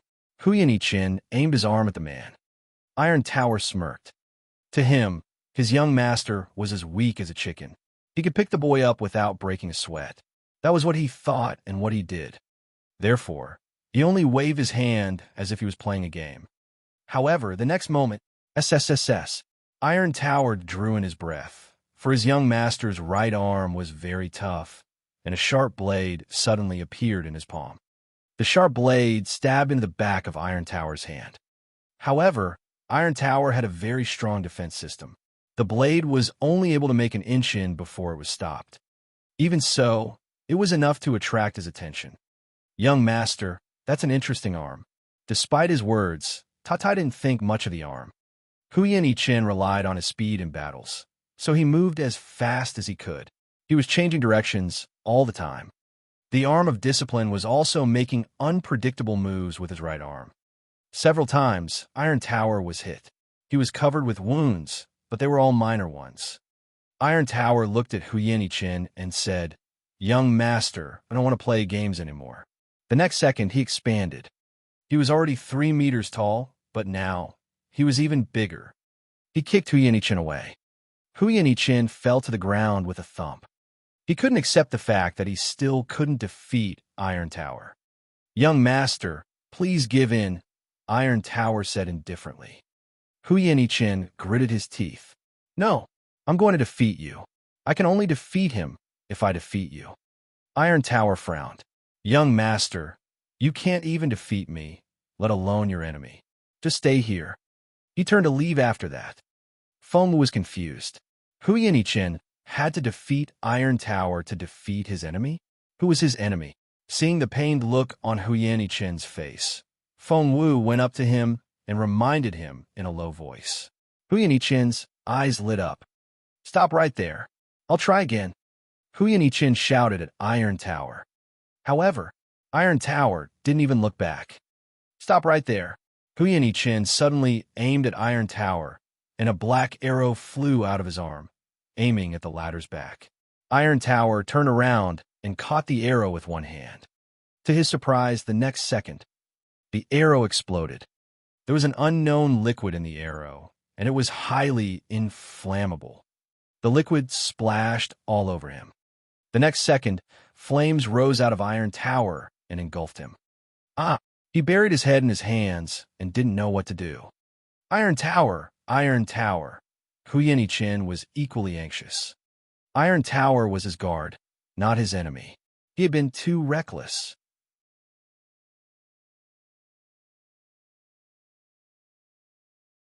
Chapter 38:13. Chapter 38:13. Flaming Arm 2. Chapter 38:13. Flaming Arm 2. "Young master, I give in. Help me." Iron Tower was almost in tears. Hu Yin rushed over to put out the fire for him. After the fire was put out, Hu Yin saw Iron Tower had been charred black. Hu Yin said guiltily, "Iron Tower." Iron Tower waved his hand and wiped his face, but he wasn't injured. After all, he was very well defended. I'm fine. Iron Tower waved his hands, still shaken from the explosion. He almost peed his pants. Seeing that Iron Tower was all right, Hu Yin sat down on the ground and let out a breath of relief. "I almost peed my pants too." After that, they both looked at Feng Wu. Although Iron Tower had been staying outside for the past few days, he knew perfectly well that the girl had been instructing his young master on how to build everything. Whenever his master's work didn't meet her standards, she would strike him repeatedly with a stick. Several times, Iron Tower almost couldn't control himself anymore. Hu Yin rose to his feet and slowly walked up to Feng Wu. His eyes were filled with astonishment and pleasant surprise. Iron Tower and I are 2 levels apart. I thought I wouldn't be his match no matter what, but if Hu Yin wanted to kill Iron Tower, he had a million ways to do it when the man was on fire. Feng Wu stared at the arm of discipline. That arm is an incredible weapon. Hu Yinchen's eyes twinkled as he looked at his right arm. By then, old Master Hu Yin had taken a step forward, and all his attention was on the arm. "Take it off. Let me have a closer look," the old man told Hu Yin. Hu Yin didn't want to, but he took it off in the end. Hu Yin couldn't keep his hands off it. As he studied it, he murmured, "This is so much better than the saint level one I made before." Hu Yin asked curiously, "Grandpa, what level is this weapon? Is it really much better than a saint level one?" But a saint level weapon is already very rare. Even Strike 1 is only a saint level weapon. We've never seen a divine weapon before. "It's not a divine weapon yet, but only a semi-divine one," said old Hu Yin. "The one Princess Rao has is a semi-divine one." Hu Yin cried out. "Princess Rao thinks very highly of that thing. It's as good as her own life." Old Hu Yin kept his gaze on the arm and didn't say another word. Seeing that the old man was absorbed in his study, Feng Wu didn't disturb him. Just then, Hu Yin finally looked at Feng Wu. "Kiddo, you're amazing." Hu Yin smiled so broadly that his eyes couldn't be seen. He was so enthusiastic that he immediately went up to Feng Wu and poured her some tea. Feng Wu glanced at him. "You don't doubt my ability anymore?" Hu Yin said, "Gosh, you're a semi-divine weapon refiner. You're amazing." He gave Feng Wu a thumbs up as he spoke. "Well," Hu Yin nudged Feng Wu with his elbow and stammered. Feng Wu asked what? Hu Yin said, "Since the arm is so useful, why don't we work together and make a few more of them? It'll sell like hotcakes. Shall we split the profit? 50-50.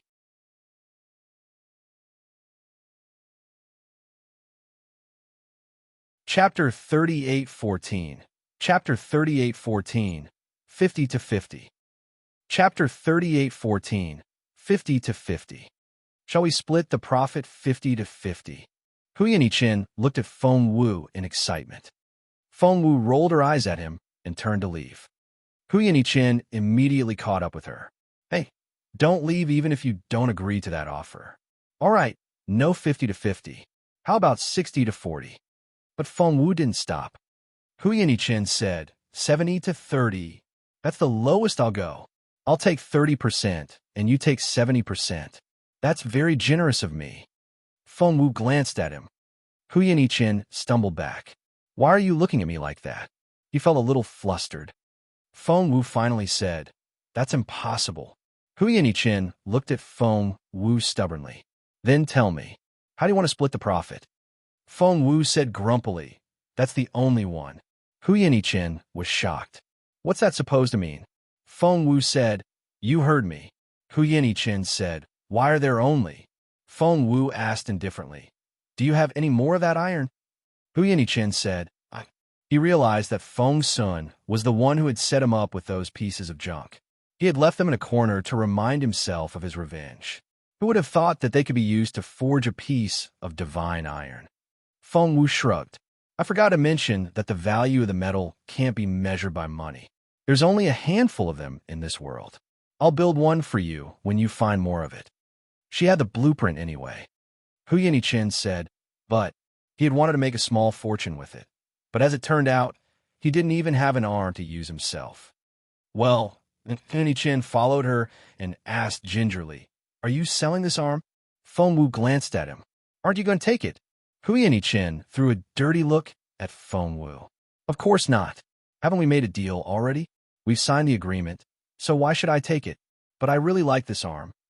Feng Wu said, "Me too."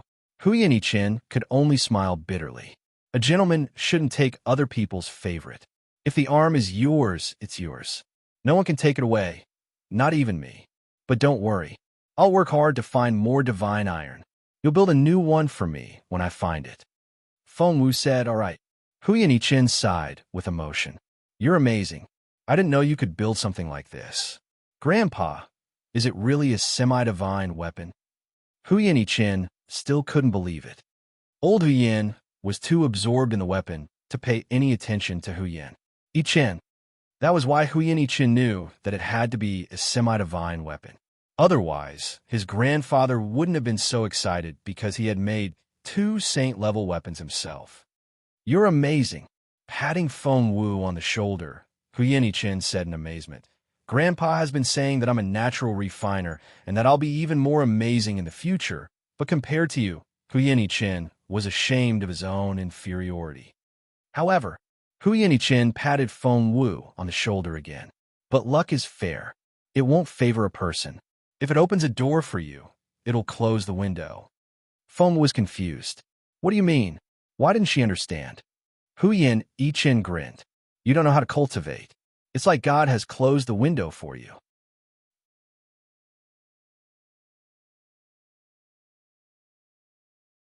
Chapter 38:15. Chapter 38:15. Huyen Hongjun. Chapter 38:15. Huyen Hongjun. Feng Wu gave him another strange look without saying a word. Huyen Ichin stared at Feng Wu. What do you want to say? Feng Wu said, You'll see. Huyen Ichin wondered if he had missed something. Feng Wu only smiled at him without saying a word. Just then, they heard footsteps outside. Who's here? Hearing the knock on the door, Huyen Ichin frowned and told Iron Tower, Go have a look. Iron Tower soon came back with a few people. The leader was a pretty teenage girl. She had long, slender eyebrows that reminded one of a fox in the mountains. She was alluring and enchanting, but the lower half of her face was very innocent. Together, they formed an enchanting and pure face that was both unforgettable and attractive. The girl held a white fox in her arms. Her face was ghastly pale, and she seemed to be very weak. Wrapped in a thick cape, she looked even smaller and more endearing. She had 2 maids with her, and Feng Wu knew them. They were Caixia and Yuli, whom she had met on the way here. Without a doubt, she was the legendary Princess Rao. Something flickered in Feng Wu's lowered eyes. Princess Rao, who had tried to kill Feng Wu before meeting her, was finally here. Feng Wu made up her mind that she would never forgive those who tried to kill her. A younger teenager stood next to the girl. Meanwhile, Huyen Ichin was exchanging angry looks with the teenager. Huyen Hongjun, how dare you come here? Huyen Ichin glared at him. Old Huyen finally woke up from his reverie and threw a dirty look at Huyen. Ichin, watch your language with His Royal Highness. A prince? Feng Wu thought to herself. It was said that the 3rd prince and princess, Rao, had the same mother. However, the 3rd prince was a misbehaving man with a vile conduct, which gave the emperor a headache. Therefore, the right to inherit the throne was between Princess Rao and the eldest prince, and a 3rd prince wasn't an option. Seeing the animosity between Huyen Ichin and the 3rd prince, Feng Wu knew that there was something between the 2 of them. Princess Rao waved her hand and said casually, Hongjun, come back. The 3rd prince gave Huyen Ichin an arrogant glance, snorted, and went to Princess Rao's side. Princess Rao walked up to Huyen Ichin, sat down on a chair, and cut to the chase. Have you seen anyone suspicious these days? The 2 maids had made sure that everything was in order. Chairs had been brought out to be wiped clean, and even tea had been prepared. Feng Wu noticed that Huyen Ichin didn't like Princess Rao because he frowned and said impatiently, What suspicious person? And why should I answer your question? Before Princess Rao could say anything, the 3rd prince smirked. Huyen Ichin, who the hell do you think you are? How dare you talk to my sister like that? Your family is such a distant relative that we can barely be considered to be related. Huyen Ichin looked as if he couldn't be bothered to talk to the 3rd prince. He frowned at Princess Rao and said, Ask your question and leave. You know perfectly well that you're not welcome here. Feng Wu was bewildered. Huyen Ichin was supposed to be a warm, hospitable teenager, but now...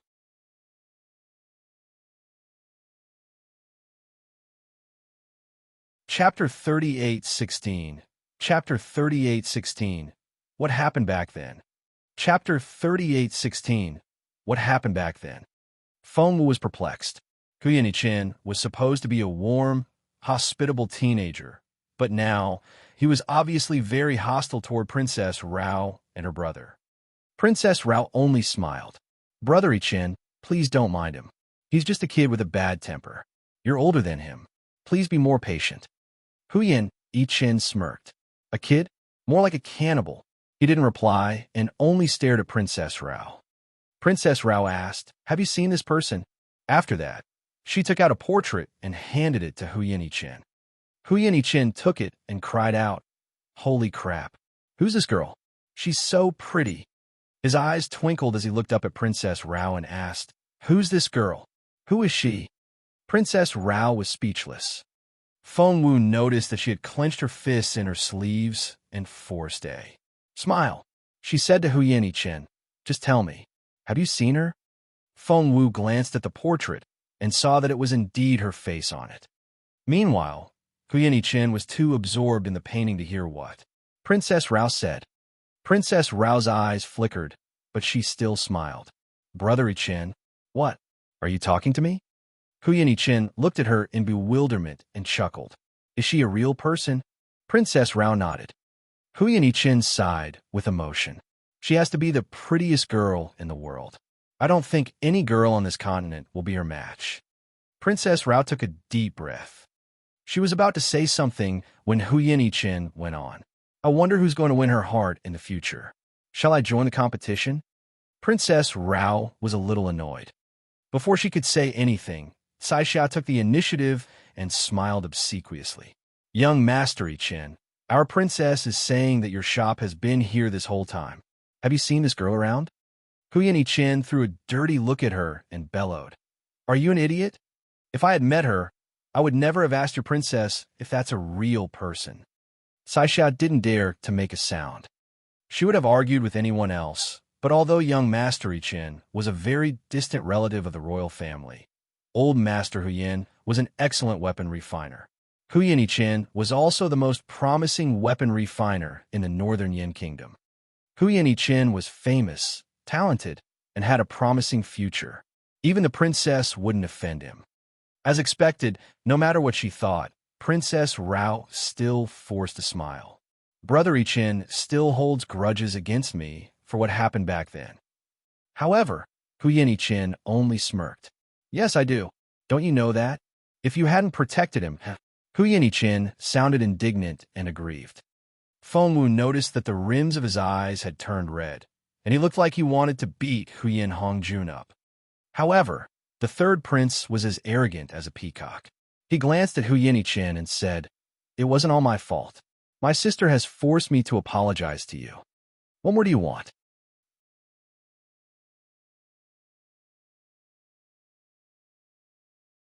Chapter 38:17. Chapter 38:17, Princess Raoshi. Chapter 38:17, Princess Raoshi. "What more do you want? Are you going to kill me now?" The third prince walked up to Chen and sneered at him. "You want to kill me? Bring it on. I'm right here in front of you. I'd like to see how you're going to do it." Infuriated, Chen was about to charge at him. Old Huyin stepped out and grabbed him. Meanwhile, Princess Rao also grabbed the third prince's hand and gave him a warning look. Hongjun rubbed his nose and looked away, but Chen was so angry that he was trembling. Feng Wu patted Chen on the back to comfort him, somehow feeling sorry for him. Feng Wu didn't think she should confront Princess Rao now, but the princess was still on her blacklist, and she wouldn't let the princess get away with it. Princess Rao glared at Hongjun. "Apologize." Hongjun raised his chin. "No," Princess Rao said. Hongjun. The third prince couldn't understand it. "Sister, am I a prince or not? If that's the case, why should I apologize to him? I've apologized for what happened back then. It's up to him whether he accepts it or not. I won't say sorry. So what if he has lost a sister? I had a cold for 3 days, too. I'm a respected prince." Princess Rao took a deep breath. To be honest, she agreed with the third prince, but she still had to put on a show. After all, Chen was still very useful. However, before she could finish, old Yin said coldly, "The person you're looking for hasn't been here. You can leave now." Princess Rao knew that the old man had been utterly offended this time. The old man wouldn't have mattered, but he was the one who used to talk to the patriarch. Rising to her feet, Princess Rao smiled bitterly at the old man. My brother was to be blamed for what happened back then. As his sister, I didn't teach him well. I apologize to you. After that, she bowed. Old Huyin didn't respond. Princess Rao smiled bitterly. She was about to leave when she saw old Huyin's right arm. Wait a minute, Princess Rao cried out in surprise. Isn't that? Old Huyin frowned. How could he have forgotten about that? He had forgotten to put away the semi-divine weapon. Meanwhile, Princess Rao couldn't look away from the arm of discipline. Seeing that old Huyin wouldn't speak, she went on. Old master, is that really the arm of discipline? Seeing the look in Princess Rao's eyes, old Huyin realized that something wasn't right. He knew that Princess Rao might be a fragile girl, but once she made up her mind, she would make sure that she got what she wanted. But the arm wasn't his. If Princess Rao took it away because of him, the old master wouldn't be able to answer Feng Wu. Did you build this arm? If you ask me, it's a semi-divine one, isn't it? Asked Princess Rao. Old Huyin nodded perfunctorily and said to Iron Tower, see them out. But Princess Rao waved him off. Wait, she asked. Old master, would you like to sell this arm? Old Huyin sighed in resignation. He knew it. He gave Feng Wu a guilty look. Meanwhile, Princess Rao had been staring at the old man, so she followed his gaze.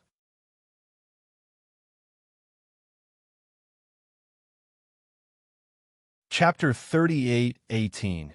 Chapter 38:18. Is it for sale 1? Chapter 38:18. Is it for sale 1? Her eyes met Feng Wu's. Princess Rao frowned a little. Who is she? She was so ordinary that one could call her ugly. Moreover, she wasn't capable at all. However, she was neither humble nor overbearing, looking as if the princess had offended her. Princess Rao found her ridiculous.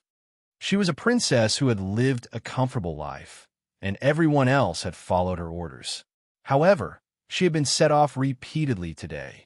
Fearing that Feng Wu might get hurt, Huyin Chen blocked her way and glared at Princess Rao. Why do you care who she is? Get lost. Princess Rao grew up with Huyin Chen, and with what happened back then, Huyin Chen knew her too well.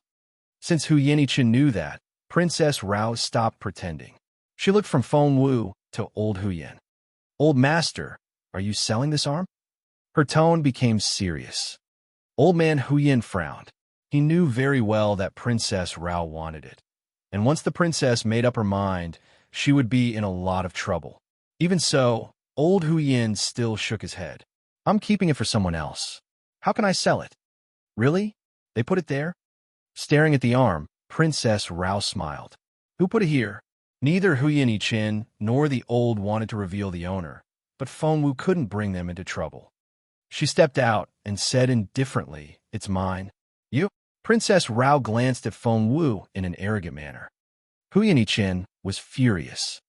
Dragging Feng Wu to his side, he shot her a warning glance and feigned an angry tone. What are you talking about? However, by then, Princess Rao had already turned her attention to Feng Wu. Holding the fox in her arms, she caressed it, but kept her gaze on Feng Wu. She didn't say anything, but the people around her took the hint. Kai Xiao went up to Feng Wu and said, name your price. Both Huyin Chen and the old man looked at Feng Wu because they couldn't make that decision for her. Feng Wu took the arm from old Huyin and casually put it on. Sai Xiao frowned, stared at Feng Wu, and said, I'm talking to you. Name your price. Feng Wu ignored the maid. She only glanced at Princess Rao, then turned to leave. Stop. Sai Xiao glared at Feng Wu. Didn't you hear me? How dare you refuse to sell it to us? Feng Wu looked over her shoulder at Huyin Chen. So, they're trying to force me to sell it. Huyin Chen said, I think so. Feng Wu asked, can I not sell it? Huyin Chen crossed his arms and smiled at Feng Wu. Of course, Feng Wu said, but am I going to get attacked for that? Huyin Chen glanced at Princess Rao and said to Feng Wu, according to the rules of Northern Yin, even a princess can't force you to do that. Otherwise, she'll be punished like a commoner. Feng Wu asked, is she going to kill me and take my things? Huyan Yichin chuckled. Don't go anywhere. Just stay here in my shop. I like to see who dares to kill you. He sneered at Princess Rao as he spoke. Meanwhile,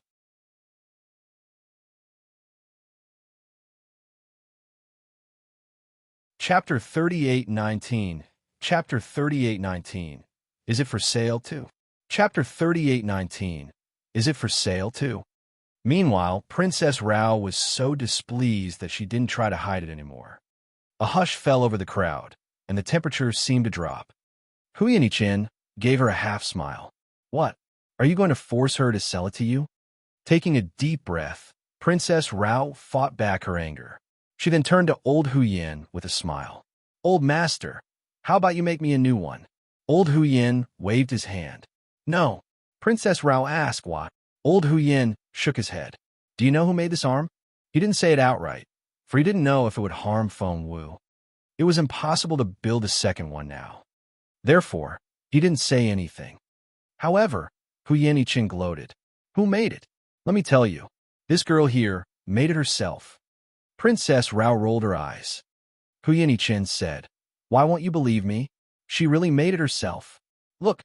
He pointed at a stove a short distance away. There are crumbs here. I haven't cleaned them yet. One look and you'll know that I'm not bragging. Princess Rao didn't believe him, but she still shot Saixia a warning glance. Saixia walked up to the stove and examined it. She then frowned, walked back to Princess Rao, and whispered something in her ear. Princess Rao looked at her in bewilderment. Saixia nodded. Holding the snow fox in her arms, Princess Rao strolled to the stove. There were more refiners in northern Yin than in other countries, and Princess Rao had learned the basics as well. She could tell right away. Was the arm really made here? Princess Rao didn't ask Huyanichin, but only stared at the old man. Huyanichin's words couldn't be trusted, but the old man was well respected. He might try to keep it a secret, but he would never lie. Meanwhile, old Huyan waved his hand. Just ask Yichin. Princess Rao's stomach lurched because that meant. Huyanichin crossed his arms proudly, as if he had made the arm himself. However, he was genuinely proud of it. After all, he was the one who had found the girl. Instead of asking Huyanichin, Princess Rao walked up to Feng Wu and stared at her again. Princess Rao was used to be so superior. No matter how humble she was, she still looked condescending, which wasn't very comfortable for other people. Meanwhile, she kept her gaze on Feng Wu and said indifferently, So, should I call you a refiner now? Feng Wu nodded indifferently. Princess Rao said, Make me an arm, then. Name your terms. Feng Wu didn't turn her down right away. Instead, she said, It's doable. All eyes were on Feng Wu. After a pause, Feng Wu smiled again. Get the materials first. Materials? Princess Rao was confused. Huyanichin said unhurriedly, That's right. Get the materials first. You can't make bricks without straws. Princess Rao asked, What materials? Huyanichin pointed at the stove. Didn't you see the iron filings? Find someone to study them, and you'll know what they are. He looked like he wanted to chase the princess away. But Princess Rao still frowned and asked, What about the materials for this arm?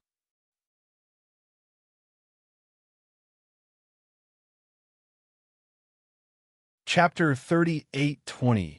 Chapter 38:20. Is it for sale? 3. Chapter 38:20. Is it for sale? 3. That's a great question. Huyan Yichin gloated. Of course, little Feng Sun gave me the materials himself. Huyan Yichin was elated. He had thought that Feng Sun had set him up and had been trying to take revenge all these years. But as it turned out, he wasn't humiliated, but had taken advantage of Feng Sun instead. Princess Rao was confused. Feng Sun is here in northern Yen. Feng Wu was equally confused. Did Princess Rao know Feng Sun? In that case, did she know Jun Linyuan as well? Huyanichin waved his hand. I've refined all the materials from that pile of iron and only made one arm. If you want more, go to Feng Sun. I can't help you. Princess Rao nodded, gave the arm on Feng Wu's arm another long look, then left. As soon as Princess Rao was gone, Hu Yin let out a breath of relief. Finally, she's gone. Feng Wu smiled at him.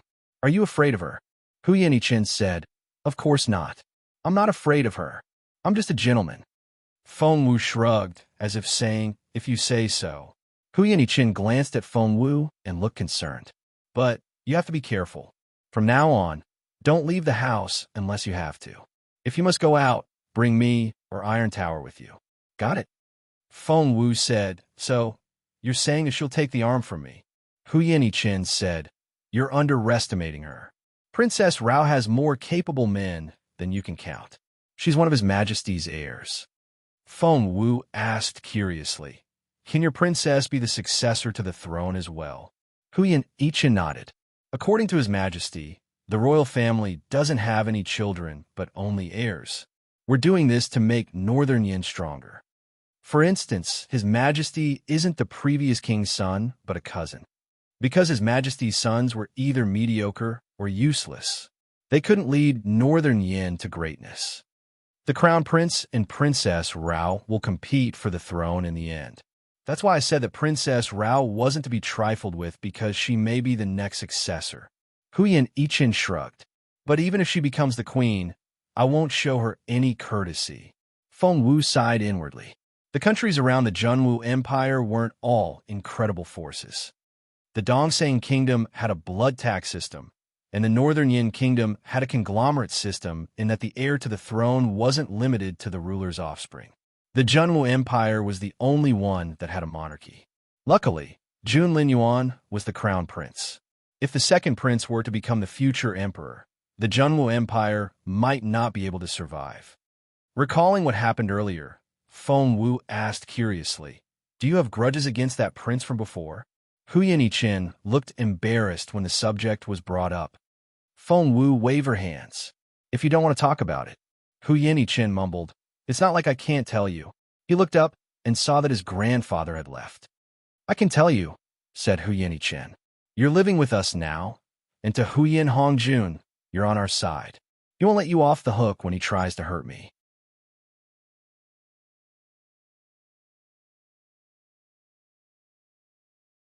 Chapter 38:21. Chapter 38:21. Did you meet him? 1. Chapter 38:21. Did you meet him? 1. Feng Wu asked curiously. I think he did you wrong. Why is he taking revenge? Hu Yin smirked. Do you expect him to know that? He then told Feng Wu why he hated the third prince so much. Many years ago, Hu Yin had a younger sister who was only 5 years old. Back then, the third prince was only 3 years older than her and was at his most mischievous age. Back then, she didn't like hanging out with the third prince, but he insisted on hanging out with her. The prince's mother then took her into the Imperial palace, but in the end, Hu Yin received news of his sister's death. According to the queen, his sister had fallen into the water, and the third prince had tried to save her. But Hu Yin smirked. Like hell I will. My sister hates water, and she's so oiled and well-behaved.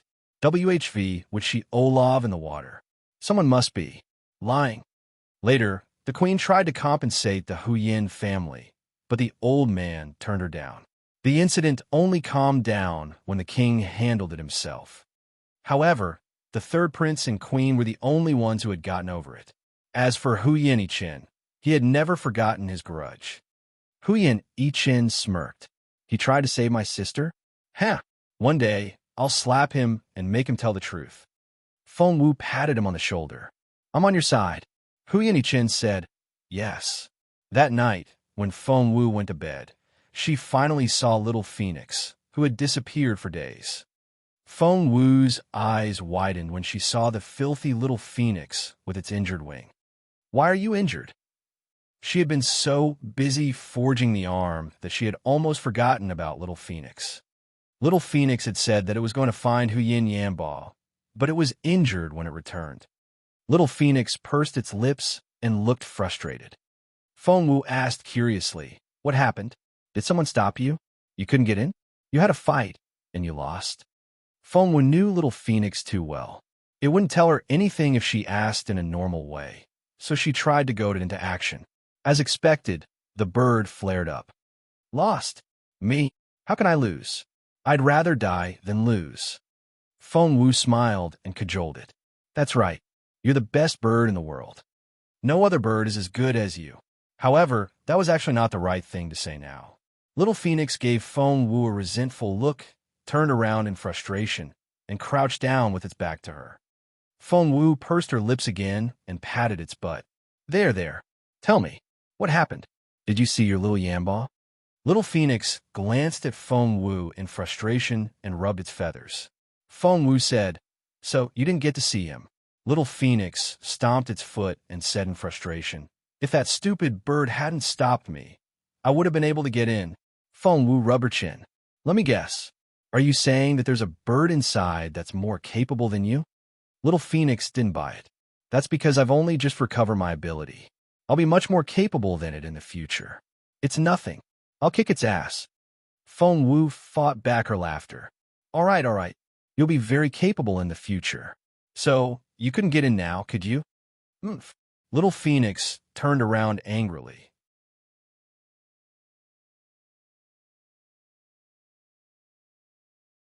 Chapter 38:22. Chapter 38:22. Did you meet him, too? Chapter 38:22. Did you meet him, too? Feng Wu laughed. Little Phoenix turned around and glared at Feng Wu. Stop laughing. Feng Wu asked curiously. But have you really not seen your brother Huyin? Little Phoenix shook its head. No, I couldn't. That bird was blocking my way. Said, How about you show me the way? I'll see if I can handle that bird. Little Phoenix hesitated. You're too weak to go in now. Feng Wu didn't know what to say. That was a dead end. Rubbing her chin, Feng Wu was trying to figure out a way to meet Patriarch Huyin when there was a tiny noise outside. Little Phoenix stiffened. It then whispered to Feng Wu in its head, Someone's coming. Hide. Feng Wu nodded. She quickly rolled up the duvet so that it looked like someone was sleeping under it, then hid behind the door. The next second, smoke slowly blew into the room. Someone had used the enchanting incense. Didn't she know that Feng Wu was an expert in medicine? Taking a sniff, Feng Wu realized that the level of the toxin was quite high. It wasn't something just anyone could make. It had to be a supreme level knockout powder. Who was coming to her room in the middle of the night? What do they want? Feng Wu looked at the arm on her right arm involuntarily and narrowed her eyes. The people outside had no idea that Feng Wu had neutralized the toxin and were still blowing it into the room. Little Phoenix glanced at Feng Wu, who nodded at it. Hence, Little Phoenix squeezed out of the open window and quietly hid behind the person outside. The bird had an invisibility skill, which enabled it to do great things in the Hua family. After Little Phoenix flew out, it saw a man dressed in black blowing toxins into the room. It looked around and reported back to Feng Wu. Old Yin was drugged, and so were Huyin and Iron Tower. Everyone in the family is lying there now. Feng Wu didn't know what to say. Little Phoenix sighed with emotion as it flew.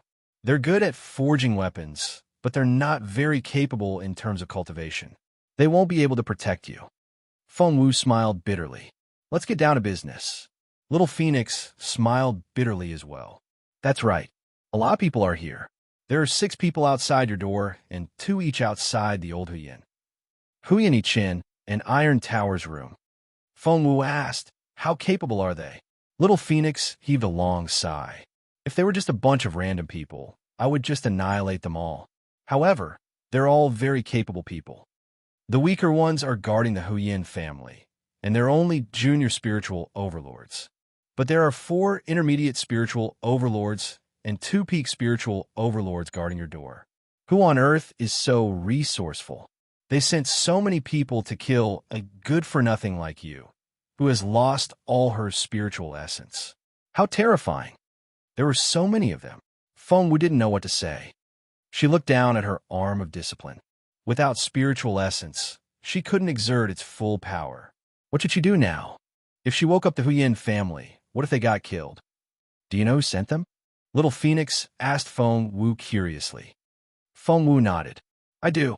Little Phoenix asked, Who is it? Feng Wu said indifferently. Apart from that Princess Rao, There's no one else.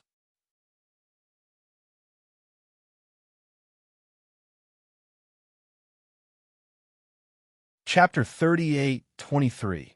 Chapter 38:23. Did you meet him? 3.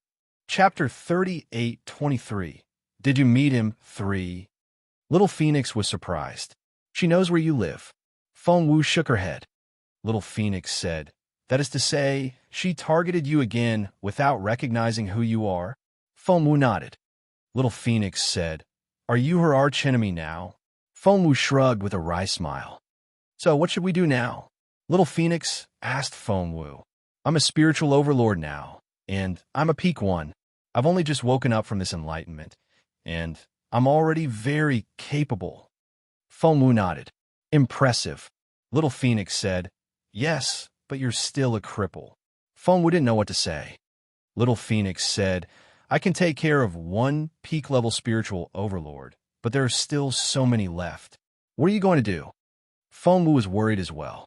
Why did Princess Rao have so many spiritual overlords under her command? Had she summoned all the spiritual overlords she could summon? Seeing the smoke rising into the air, Feng Wu smiled. I may have an idea. Is that so? Little Phoenix asked Feng Wu curiously. Tell me. Feng Wu smiled. She had prepared a lot of things because she had been keeping an eye on Princess Rao. Had it been somewhere else, she wouldn't have been able to handle all these capable cultivators, but now she had such a great opportunity. She knew how to get rid of all the spiritual overlords. Thinking about what happened to the Hua and Zhou families, Feng Wu was amazed by herself. She told Little Phoenix, make as much noise as you can stall them. I'll need 10 minutes to set it up. Little Phoenix said, I'll do my best. After that, Feng Wu ignored what was going on outside and focused on setting up the room. Because she knew that Princess Rao might send assassins here, Feng Wu was prepared. She had set up a formation room in this room a while ago. The tables, chairs, bed frames, bricks, and wooden candlesticks. Feng Wu had carefully set up each corner according to the formation and had concentrated on carving inscriptions. Anyone who stepped into the room would be hit. Feng Wu removed the arm of discipline, powered it up, and put it in the most important position.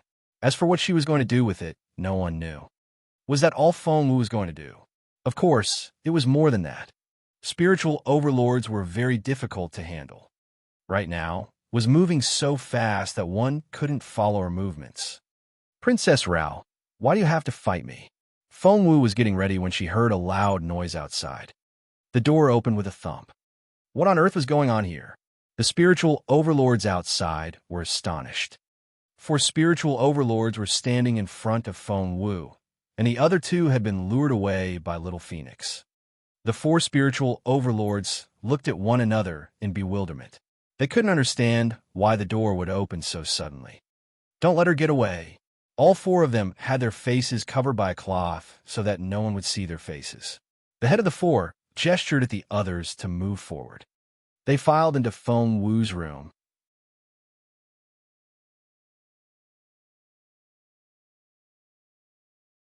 Chapter 38:24. Chapter 38:24. Did you meet him? 4. Chapter 38:24. Did you meet him? 4. They filed into Feng Wu's room. They frowned when they entered because they sensed something different. The door was suddenly closed behind them. Was that the wind? They looked over their shoulders and saw that the door was tightly shut. The only light came from a tiny gap next to the window, through which the silver moonlight shone. The leader of the team was the tallest, and he made a hand gesture. Hence, the 4 of them surrounded the bed in 4 directions. They eyed the bed with contempt. According to the information they received, they were going to assassinate a person without any spiritual essence and take a weapon. That was all. They couldn't for the life of them figure out why the 6 of them were sent here for such a simple task. What was the princess thinking? What they didn't know was that Princess Rao had sent all of them here not only to rob the treasure, but also to intimidate and take revenge on Hu Yannichen. Hu Yannichen had disrespected her, and she couldn't stand it. Since she could command so many people, why not use them? The duvet was rolled up on the bed, and someone was lying inside. The leader nodded at the others, then walked up to the bed. He always liked to kill with a blade. However, the next second, when he lifted the duvet, he realized, empty. Where is she? At that critical moment, there was a slight noise outside. The window had closed at some point, and no light could get in. All four of them had strange looks on their faces, but no one could see their faces clearly in the dark. The target is missing. They were spiritual elders, but they let Feng Wu get away? That was preposterous. Let's go. The man in the lead found the room so strange that he wanted to retreat. However, he suddenly couldn't move his leg, because it suddenly became very quiet. He felt like a fetus was in his mother's womb. They were all smiling happily. They seemed to be immersed in their dreams. Feng Wu didn't go out. Instead, she stayed in a room that was dozens of square meters in size. She hid quietly on the roof beam and waited for the poison to take effect. Yes, Feng Wu had used poison. She didn't have much toxin with her, but these people had used such a potent powder. Hence, Feng Wu was able to quickly create a hallucinogen based on the powder, which turned things around for them. A spiritual overlord was human after all. It was inevitable that they would be affected as well. Kiddo, a voice came from outside. It was Hu Yannichen. Feng Wu saw that the spiritual overlords almost woke up. She gritted her teeth and increased the dosage. As for herself, she opened the door in the dark and quietly showed Hu Yannichen in. Hu Yannichen let out a breath of relief when he saw Feng Wu. He almost thought that Feng Wu was dead. Before he could say anything, Feng Wu tugged at him and quietly sat him down on the beam. The moment Feng Wu opened the door, Hu Yannichen saw the four people inside and was astonished. They...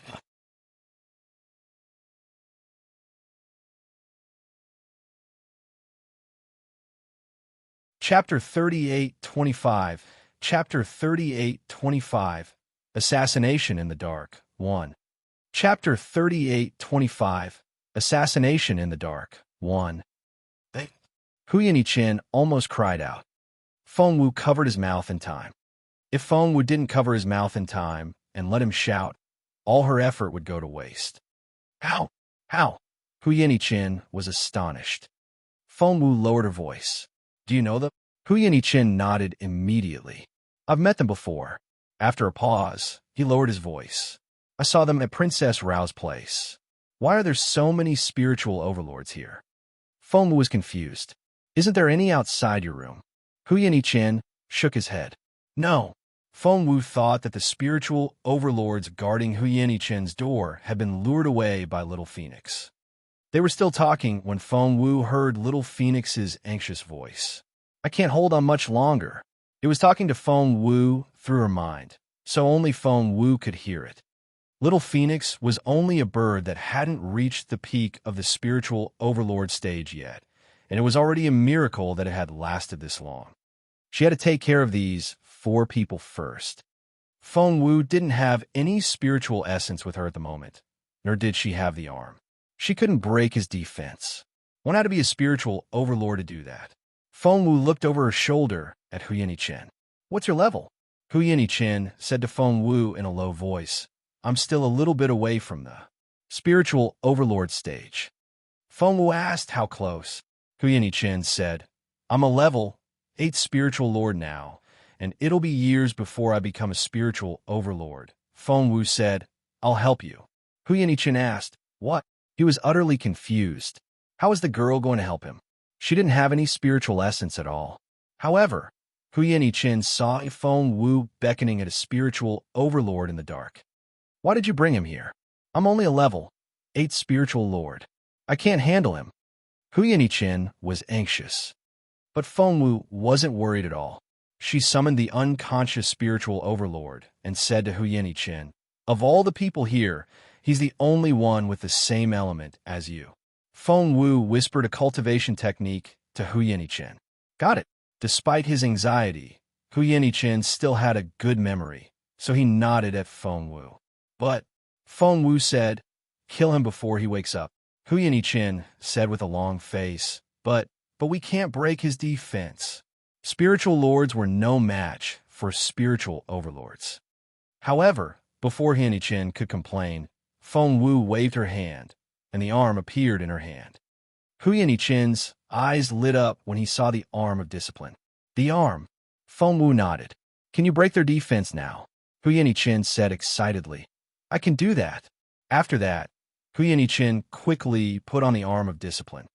Feng Wu's original plan was to let the spiritual overlords activate the arm at last and let it kill them. However, it would be too time-consuming and wouldn't have a high chance of succeeding.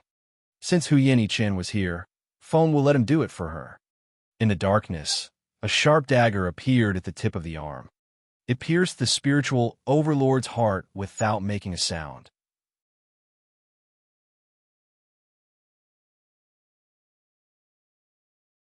Chapter 38:26. Chapter 38:26. Assassination in the Dark 2. Chapter 38:26. Assassination in the Dark 2. The moment his heart was pierced, the spiritual overlord woke up from the pain. His eyes snapped open in the darkness. They were as sharp as ice. He immediately saw the two people in front of him. One was a teenager with a strange arm, and the other was an ordinary-looking girl. The look on his face was so ferocious that Chen, who had never killed anyone before, was baffled. Feng Wu gave Chen a nudge. His throat. Chen realized what had happened. At the same time, the spiritual overlord realized that someone was trying to kill him. As for his friends, the spiritual overlord was shocked when he saw that his three teammates were all wandering off. Although he didn't know what had happened, he could tell that there was something wrong with the two teenagers. And that girl was their target tonight. At that thought, the spiritual overlord struck out, but it was too late. He had underestimated the speed of the arm.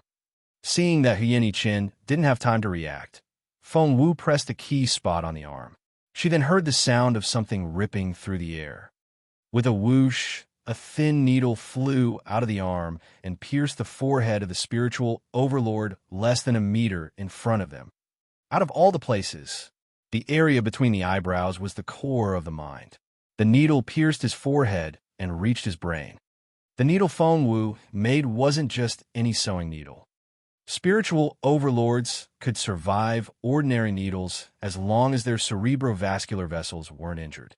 However, the needles Feng Wu had made for the arm were known as burst needles. What was a burst needle? As the name suggested, the needle would explode when it entered the brain. When a capable cultivator cultivated, they might be able to defend their head, but there was nothing they could do to their brain. Therefore, when the spiritual overlord threw a punch at Feng Wu, and when Chen shielded Feng Wu with his arms, everything seemed to freeze at that moment. Chen didn't feel the pain he had expected, so he slowly opened his eyes. What he saw was a giant figure standing in front of him. The man's eyes were wide open, his body was stiff, and he didn't move a muscle. One couldn't tell if it was alive or dead. Chen waved his hand in front of the man's face, but there was no reaction. He poked the man and saw that he fell backward. Before the dead spiritual overlord fell to the ground, Feng Wu reached out to catch him. If she was a little bit slower, the sound would have woken up the other three spiritual overlords. Feng Wu was a little bit too late, so she tried to use herself as a cushion. When Chen realized what was going on, he grabbed the spiritual overlord and stared at Feng Wu in disbelief. He spoke very quietly, fearing that he might wake up the other spiritual overlords. He's dead. Feng Wu silenced him with a wave of her hand. Chen was speechless. Dead. The spiritual overlord was dead, just like that. Spiritual overlords were already very powerful in the Northern Yin Kingdom, and only a handful of them could be found in the Empire. However, the ugly girl had just killed them. Feng Wu had Chen move the spiritual overlord to a corner of the room.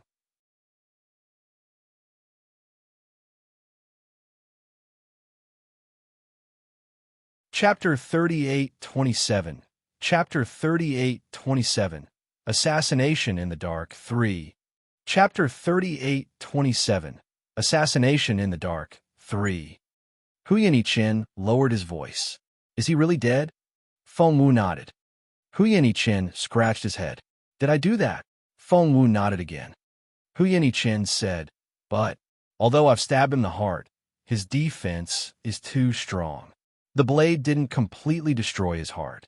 With the capability of a spiritual overlord, it shouldn't be that easy for him to... He looked at Feng Wu in bewilderment. I saw you shoot a needle, but wasn't it just one needle? Was it that effective? Instead of answering Hu Chen, Feng Wu pointed at the other assassins. There are 3 more to go. Hu Chen stared at Feng Wu in disbelief and stammered, Are you going to? Feng Wu nodded. Just repeat what you've done. Hu Chen said, But I'm not their match. Just then, Hu Chen saw something incredible. Crouching down, Feng Wu searched the spiritual overlord's head for something. Soon, she came back. She stuffed something half-transparent into Hu Chen's head. Hu Chen felt a stabbing pain in his head and almost burst into tears. He didn't have time to ask any questions. There was a flash of white light, and a lot of things rushed into his head so fast that he almost couldn't take them all. It didn't take Hu Chen long to come out of the illusion. He turned to Feng Wu with wide-open eyes. If you know the soul-absorbing technique. Feng Wu glanced at him. It's not that, Hu Chen said. What is it, then? How could you extract his soul and stuff it in my head? Feng Wu shrugged and asked, How do you feel? Hu Chen said, I feel like I've comprehended a lot of things about the spiritual overlord stage. All of a sudden, Feng Wu asked, Can you activate the spiritual overlord's power now? Hu Chen said, Maybe. While Hu Chen was mumbling, Feng Wu summoned a second spiritual overlord. She then turned to Hu Chen and gestured at him. Hu Chen was eager to try. He wanted to see how capable he was. It wasn't difficult to do the same thing again. Hu Chen killed the second spiritual overlord as soon as the latter woke up. Hu Chen was ecstatic. He looked at Feng Wu in excitement. Meanwhile, Feng Wu was looking at the incense that had almost burned out. Once the incense was burned out, those men would wake up. At that thought, Feng Wu told Hu Chen in a hurry, Quickly, we don't have enough time. Hu Chen nodded. He was able to kill spiritual overlords because they were in an illusion. Although he didn't know why they were in that illusion, he and the girl would be dead when they woke up. At that thought, before Feng Wu could summon the spiritual overlord, Hu Chen had put on the arm of discipline. Luckily, the arm was a semi-divine weapon that could break through the defense of spiritual overlords. Moreover, his comprehension had reached the level of a spiritual overlord, so he was able to exert more power. Before long, Hu Chen killed the remaining 2 spiritual overlords.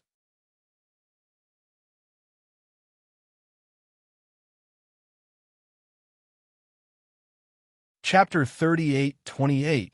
Chapter 38:28. Assassination in the Dark 4. Chapter 38:28. Assassination in the Dark 4. Seeing the dead spiritual overlords in the room, Hu Chen didn't know what to do. He stared at Feng Wu in bewilderment. I killed 4 spiritual overlords? Oh my God! Hu Chen felt that he was only a level 8 spiritual lord and was too far away from these spiritual overlords. However, the 4 spiritual overlords lying in the room had really been killed by him. I feel like I'm dreaming.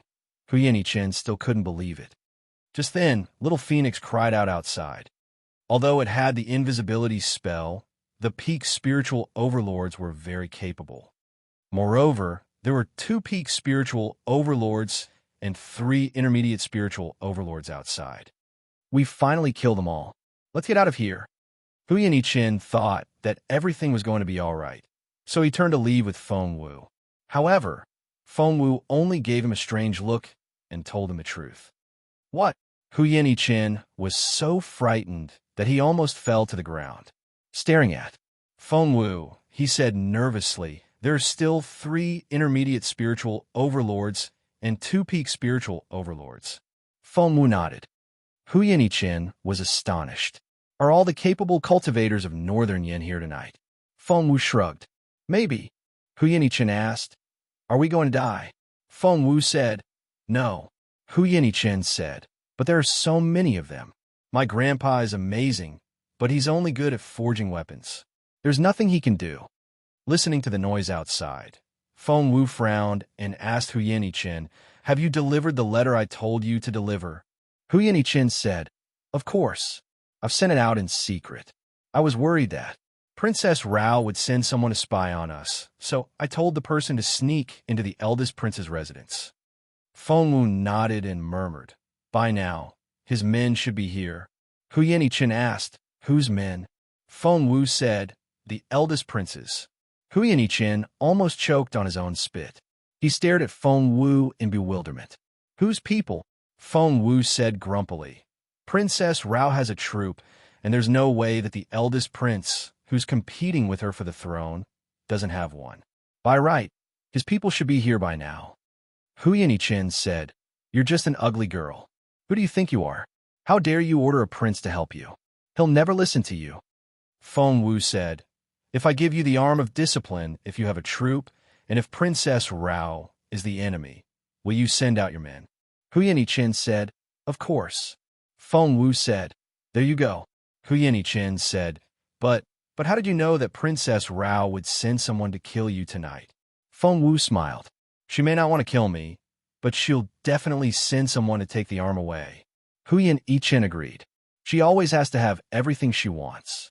The arm of discipline was the first time she couldn't have something.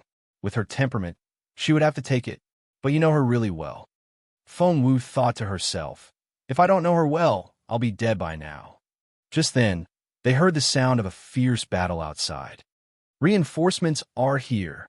Hu Yanqin looked at Feng Wu in excitement and took her to look out of the window. "Look, someone is fighting Princess Rao's men. It's a fierce battle."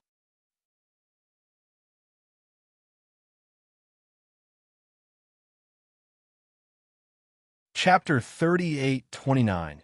Chapter 38:29. The Eldest Prince 1. Chapter 38:29. The Eldest Prince 1. Feng Wu followed his gaze and saw what he was looking at. A short distance away, two capable cultivators were fighting Princess Rao's men. The two of them were fighting peak spiritual overlords, which meant that they were equally capable. Are there only two of them? Hu Yanqin grew anxious. There were still quite a few spiritual overlords left. Apart from the two that were fighting, there were three more. However, the three of them were slightly weaker. They were intermediate spiritual overlords. Even so, they were still very difficult to handle. They were spiritual overlords after all. Just then, they heard someone screaming outside. It was Little Phoenix. Thanks to its invisibility spell, the bird had been able to make several spiritual overlords run around outside. Otherwise, Feng would have been dead by now. "Come in," Feng Wu reminded Little Phoenix. "You'd better take a spiritual overlord inside with you. We won't be able to handle them all for a while." Little Phoenix was astonished when Feng Wu told it that they had killed all four spiritual overlords. "They're really dead? You're not lying, are you? You're a good-for-nothing, and Hu Yanqin isn't capable at all. Did you really do it?" Feng Wu said grumpily. "Although I don't have any spiritual essence now, I still have other skills." Feng Wu was good at everything from alchemy to weapon refinement, medicine refinement, and formation. Little Phoenix agreed with her. Master Mu's pupil was anything but weak. She had just killed four spiritual overlords when she was still a good-for-nothing. That was quite an achievement. "Three men are chasing me. Wait for me. I'll take one of them with me." After talking to Feng Wu, Little Phoenix started making the people chase it. It didn't take long for it to come back with one of them. Little Phoenix said to Feng Wu, "You can have that one. I'll bring the other one back in a minute. Hurry up." After that, Little Phoenix left the spiritual overlord behind and flew out of the room. The spiritual overlord was brought in by Little Phoenix, and before he knew it, the bird was out of sight. He was about to leave the room when the door closed with a loud bang. The spiritual overlord was dazed for a moment. Before he knew it, he was sucked into the spell. Together with the formation Feng Wu had set up, his head spun, and he couldn't think straight. Feng Wu glanced at Hu Yanqin. Hu Yanqin nodded. Hence, when the spiritual overlord fell into an illusion, Hu Yanqin struck out with the arm of discipline. There were needles, daggers, and other things on the arm. Feng Wu had installed quite a few gadgets. Before the spiritual overlord could react, he was struck by the arm's hidden weapon in the area between the eyebrows, his throat, and his heart. The spiritual overlord screamed. When he came back to himself, he saw a young man in front of him, and he had 3 fatal wounds. You? Before he could finish, he heard a voice outside. 15? Are you there?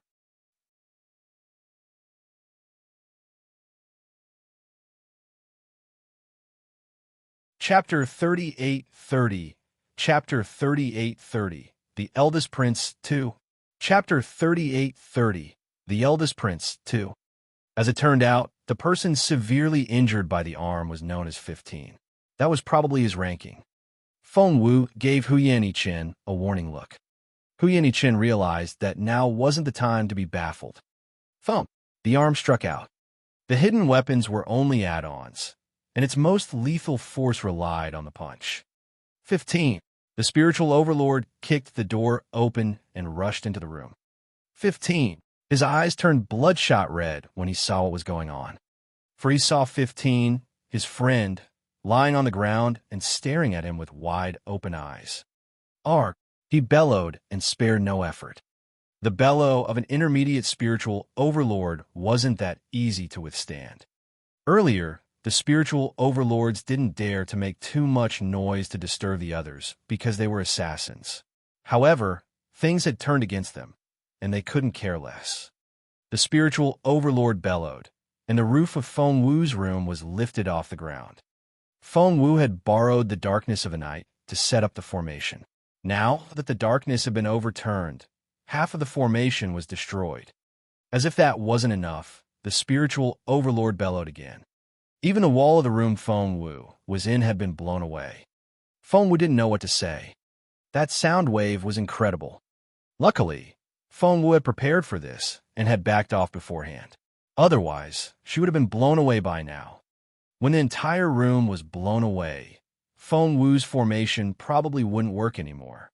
However, the spiritual overlord finally saw what was going on. He drew in his breath. Oh God! He wanted to scream because there were 5 dead bodies. 5 dead spiritual overlords were lying side by side, and each one had been severely injured. Looking up, he didn't see anyone, but he saw 2 figures running down the slope. Stop! The spiritual overlord bellowed and charged at them. He moved as fast as a streak of lightning. Fearing that Feng Wu would get hurt, Hu Yannichen pushed her away. He then turned to face the spiritual overlord. Thump! The man knocked Hu Yannichen away with one strike, and his back smashed into the wall. The next second, the wall collapsed. The spiritual overlord didn't even look at Feng Wu. All his attention was on Hu Yannichen. Hu Yannichen was wearing the arm, which was their target this time. He slowly walked toward Hu Yannichen with a cold look in his eyes. Blue veins popped on his forehead. All 5 of his friends were dead. Dying. The spiritual overlord bent down and grabbed Hu Yannichen by the throat. Hu Yannichen raised his arm and struck down at the spiritual overlord. However, although Hu Yannichen was already a spiritual overlord, H's was still a spiritual king in terms of his capability. Therefore, his opponent was only slightly injured and was going to throttle him.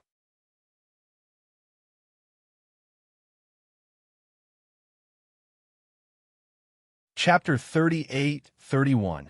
Chapter 38:31. The Eldest Prince 3. Chapter 38:31. The Eldest Prince 3. Just then, there was a loud thump, and a spear pierced the spiritual overlord from behind. Cough, cough. Hu Yannichen was almost strangled. His vision went dark, and he thought he was going to die.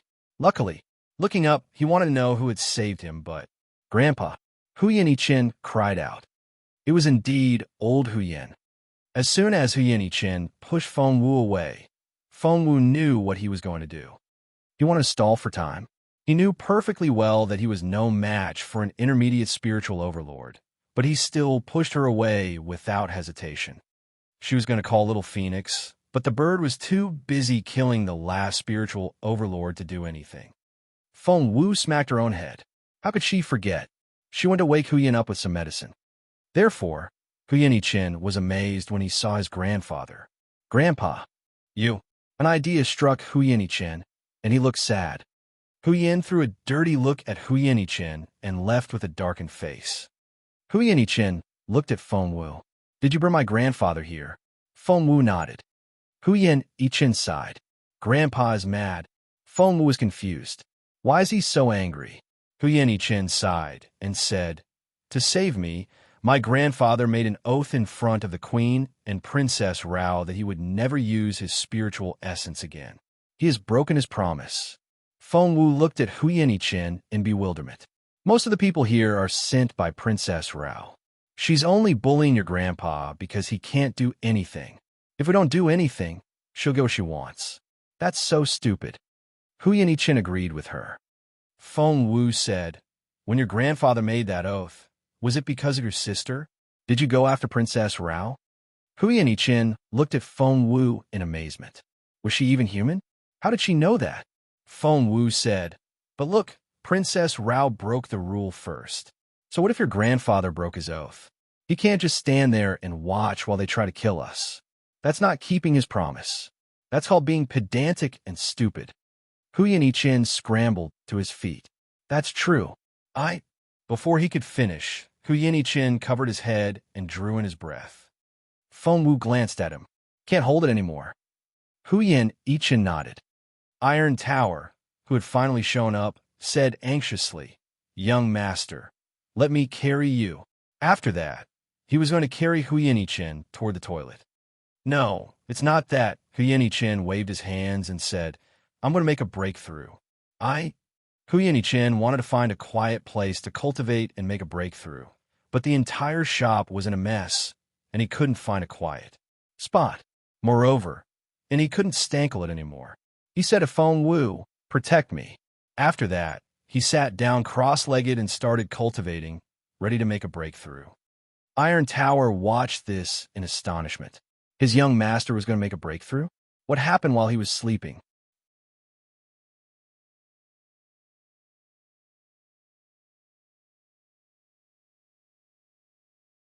Chapter 38-32. Chapter 38-32. The Eldest Prince 4. Chapter 38-32. The Eldest Prince 4. By then, Little Phoenix had finally taken care of the last spiritual overlord. It was stumbling toward Feng Wu until it landed on her palm.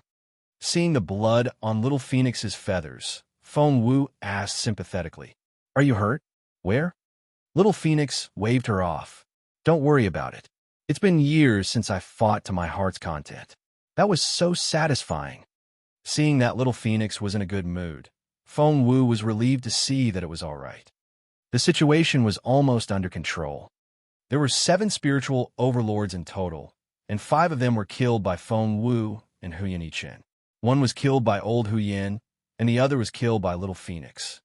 The remaining 2 were at the peak of the spiritual overlord stage, and they had already fought their way into another dimension.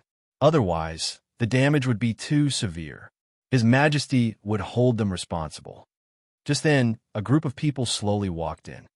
It was a tall, handsome, and well-defined young man, followed by several spiritual overlord guards. Spiritual overlord guards. Feng Wu immediately recognized the person. He looked right into Feng Wu's eyes and smiled. The King of Refinery?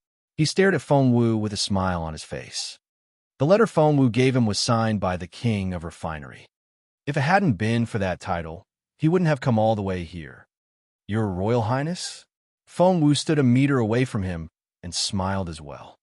Right now, Feng Wu was neither servile nor overbearing, and she was very calm.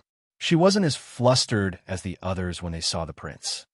The crown prince looked at the ugly girl, followed her gaze, and saw the dead bodies on the ground. They were all his sister's right-hand men. The look on the prince's face was even more cheerful. He walked up to Feng Wu and smiled. Young lady, did you write that letter? Feng Wu nodded indifferently. The prince asked, did you kill them as well? Feng Wu raised an eyebrow. Do you think I'm good enough to do that? The prince could sense that Feng Wu didn't have any spiritual essence. He waved his hand and gestured at Feng Wu to sit opposite him. No one knew what Feng Wu and the prince talked about. All they saw was that Feng Wu and the prince were enjoying their conversation. Iron Tower was surprised. To him, the prince was cold and unapproachable, and even his young master didn't dare to act recklessly in front of him. However, this girl, she was sitting on the same level as the prince and wouldn't give in. That was impressive. What Feng Wu didn't know was that old Huyen, who had left a long time ago, was also observing her in secret and was surprised by what she did. However, he soon convinced himself. A weapon refiner that could forge a semi-divine weapon had to be very capable. The prince was only a junior to him. What was so strange about this girl interacting with him as an equal? Just then, there was a rumbling sound. What was that? Everyone looked in the direction of the sound and saw that Huyen was absorbing the spiritual essence. By then, he had absorbed all the spiritual essence and slowly opened his eyes. The moment he saw Huyen, the prince frowned, and he jumped to his feet.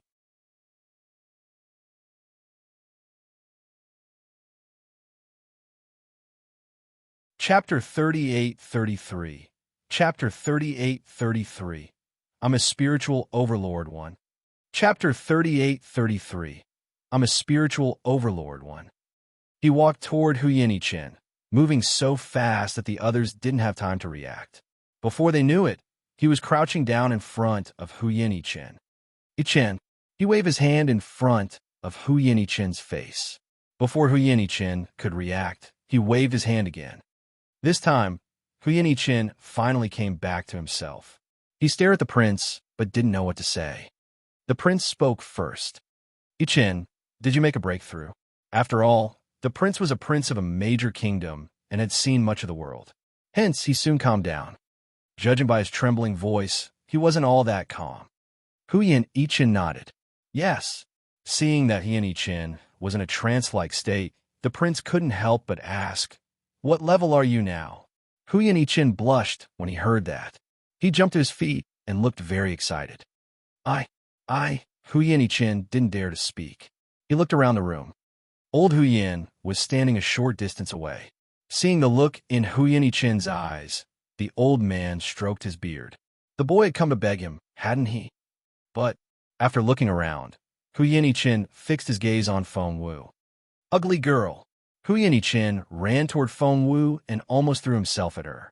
Luckily, Feng Wu reacted in time and dodged the attack. However, Huyen was still very excited. He turned around and stared at Feng Wu. Did you see that? I made a breakthrough. I'm a spiritual overlord now. I'm a spiritual overlord now. Ha ha ha. That was true. With Huyen cultivation level, which was a level 8 spiritual king, he would consider himself lucky if he rose to the spiritual overlord stage in a few years. If he wasn't lucky enough, he might stay that way for the rest of his life. However, he had just made a breakthrough. How could he not be excited? Feng Wu nodded grumpily. However, Huyen was still very excited. He ran toward the prince and spun the ladder around in circles. Ha ha! I'm a spiritual overlord now. I'm a spiritual overlord now. The prince smiled bitterly and rubbed his nose. However, Huyen wouldn't stop talking. It's all little Feng's doing. She enabled me to make a breakthrough. She's amazing.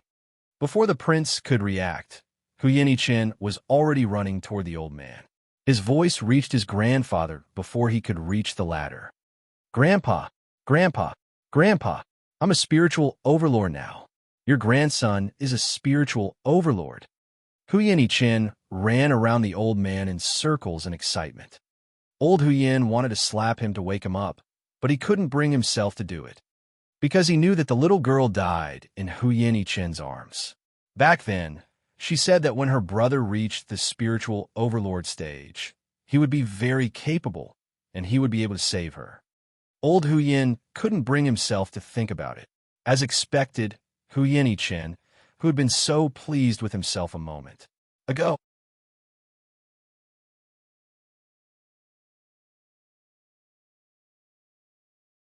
Chapter 38-34.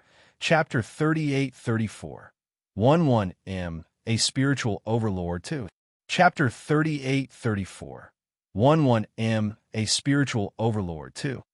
He bent over, rested his hands on his thighs, and burst into tears. I'm already a spiritual overlord. But where am I going to save my sister? Where? Seeing this, Feng Wu walked up to Hu Yinichin and patted him on the shoulder. However, Hu Yinichin looked like a drowning man clutching at his last straw. He wrapped his arms around Feng Wu, buried his head in her chest, and burst into tears again. Feng Wu didn't know what to say. The teenager was the type that would laugh and cry whenever he felt like it. He didn't try to hide his true nature at all. He was so adorable. However, if Jun Linyuan saw him like this, he would be killed. Feng Wu tried to pry his hands off her. However, Hu Yinichin was like an octopus. He wrapped his arms around her and couldn't stop crying. Feng Wu looked up at the sky and met the prince's eyes. Jun Linyuan found Feng Wu's behavior amusing. The way she sighed just then was so amusing. That was to say, Hu Yinichin still didn't know who the girl was. Was he the only one in northern Yin who knew who she really was? The prince was elated. Feng Wu turned to the prince for help with a pleading look on her face. He walked up to Hu Yinichin, grabbed him, and dragged him away from Feng Wu. Feng Wu nodded gratefully at the prince with a long face, but the latter only smiled. Deep down, he found the girl very amusing. He didn't know that legendary teenage girls could be so adorable. Are you done crying? The prince picked up Hu Yinichin and asked in resignation. Hu Yinichin was still sobbing and didn't say a word. The prince heaved a long sigh and said affectionately, "Haven't I told you already? I'll take revenge for you." However, Hu Yinichin stretched out his arm and showed off his biceps excitedly. "I'll take my revenge myself. I'm a spiritual overlord now." The prince was speechless when he saw all the spiritual overlords lying on the ground. He used to think that spiritual overlords were very capable, but when he saw the dead bodies on the ground, he couldn't believe his eyes. Meanwhile, Hu Yinichin ignored the prince and ran toward Feng Wu. Sister Feng, you're going to help me, aren't you?" He gave Feng Wu a pleading look. Feng Wu had a bad feeling. She frowned and asked, "Help you with what?" Hu Yinichin said in a serious tone, "Avenge my sister." Feng Wu pointed at the prince. "Didn't he say he was going to help you? Go find him. What good can a good-for-nothing with no spiritual essence do?" The prince nodded. That was right. He was the heir to the throne, but instead of asking for his help, Hu Yinichin was talking to a good-for-nothing. Although she was a genius, she was still a good-for-nothing. However, Hu Yinichin grabbed Feng Wu's hand and said earnestly, "I'm begging you. You're the only one who can kill that girl." That was to say, Feng Wu looked at the prince involuntarily and saw that his face had darkened. Hu Yinichin was openly despising the prince, and he was going to drag her down with him.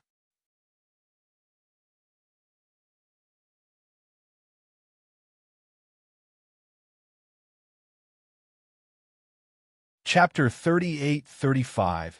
Chapter 38-35. The Patriarch 1. Chapter 38-35. The Patriarch 1. Since this was Northern Yan's territory, she had to show the prince some respect. Feng Wu shot a warning glance at Hu Yinichin, but the clueless teenager only replied in a sincere tone, "It's true. You're the only one who can handle that girl.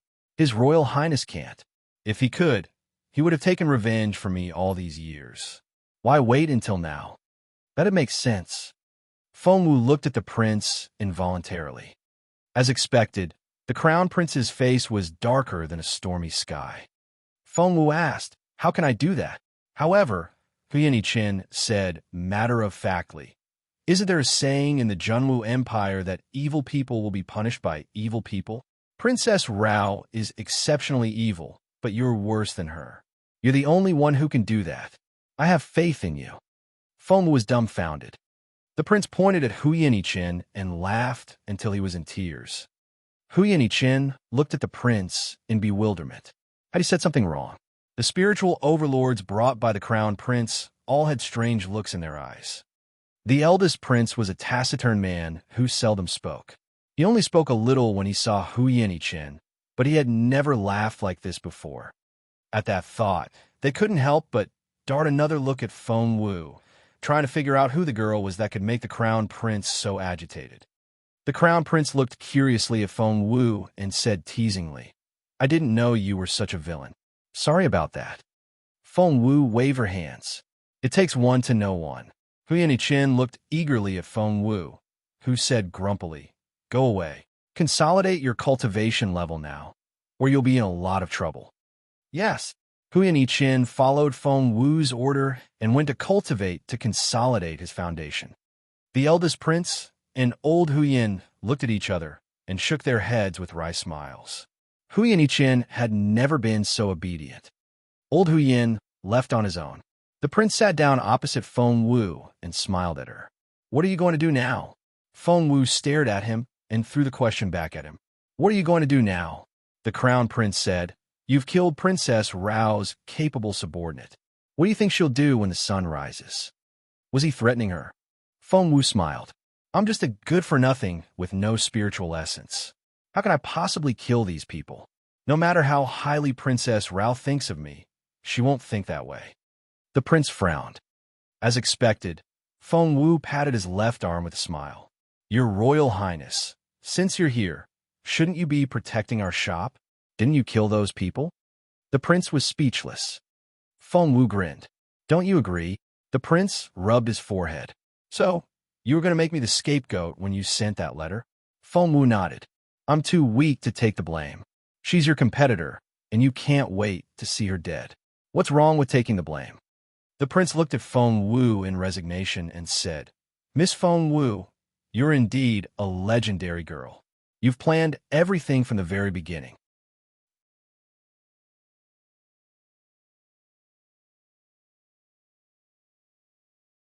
Chapter 38-36. Chapter 38-36. The Patriarch 2. Chapter 38-36. The Patriarch 2. Feng Wu smiled. What do you mean by that? I'm helping you get rid of the enemies. Princess Rao has suffered a lot in this battle. Please don't tell me that you're not happy about it. The prince didn't know what to say. Of course, he was happy. If he won, he would win the entire kingdom, but this was the first time that someone had pointed it out.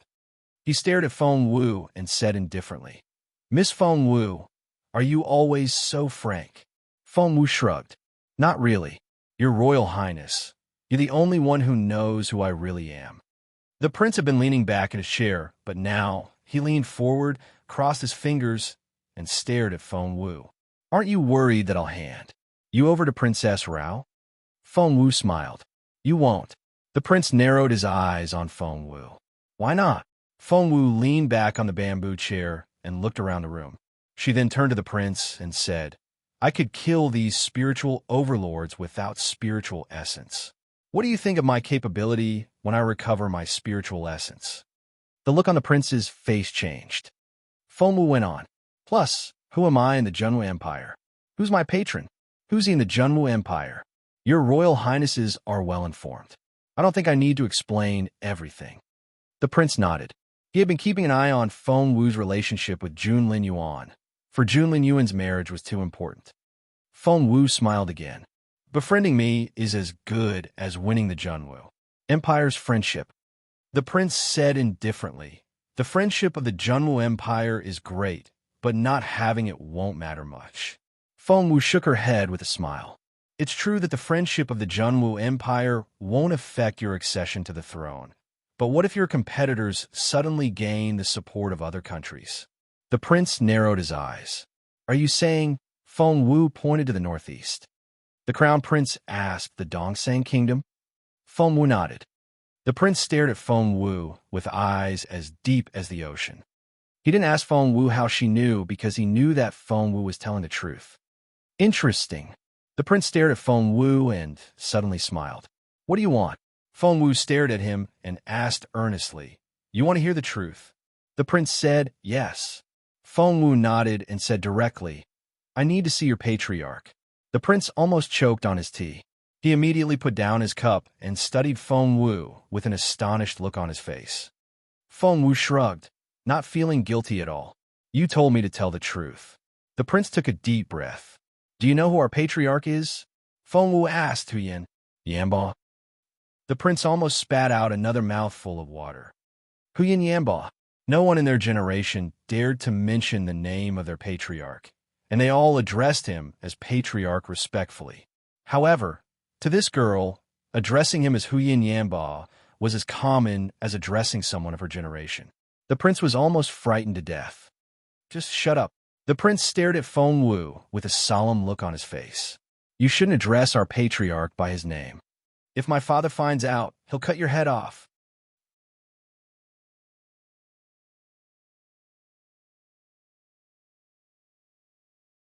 Chapter 38-37. Chapter 38-37. The Patriarch 3. Chapter 38-37. The Patriarch 3.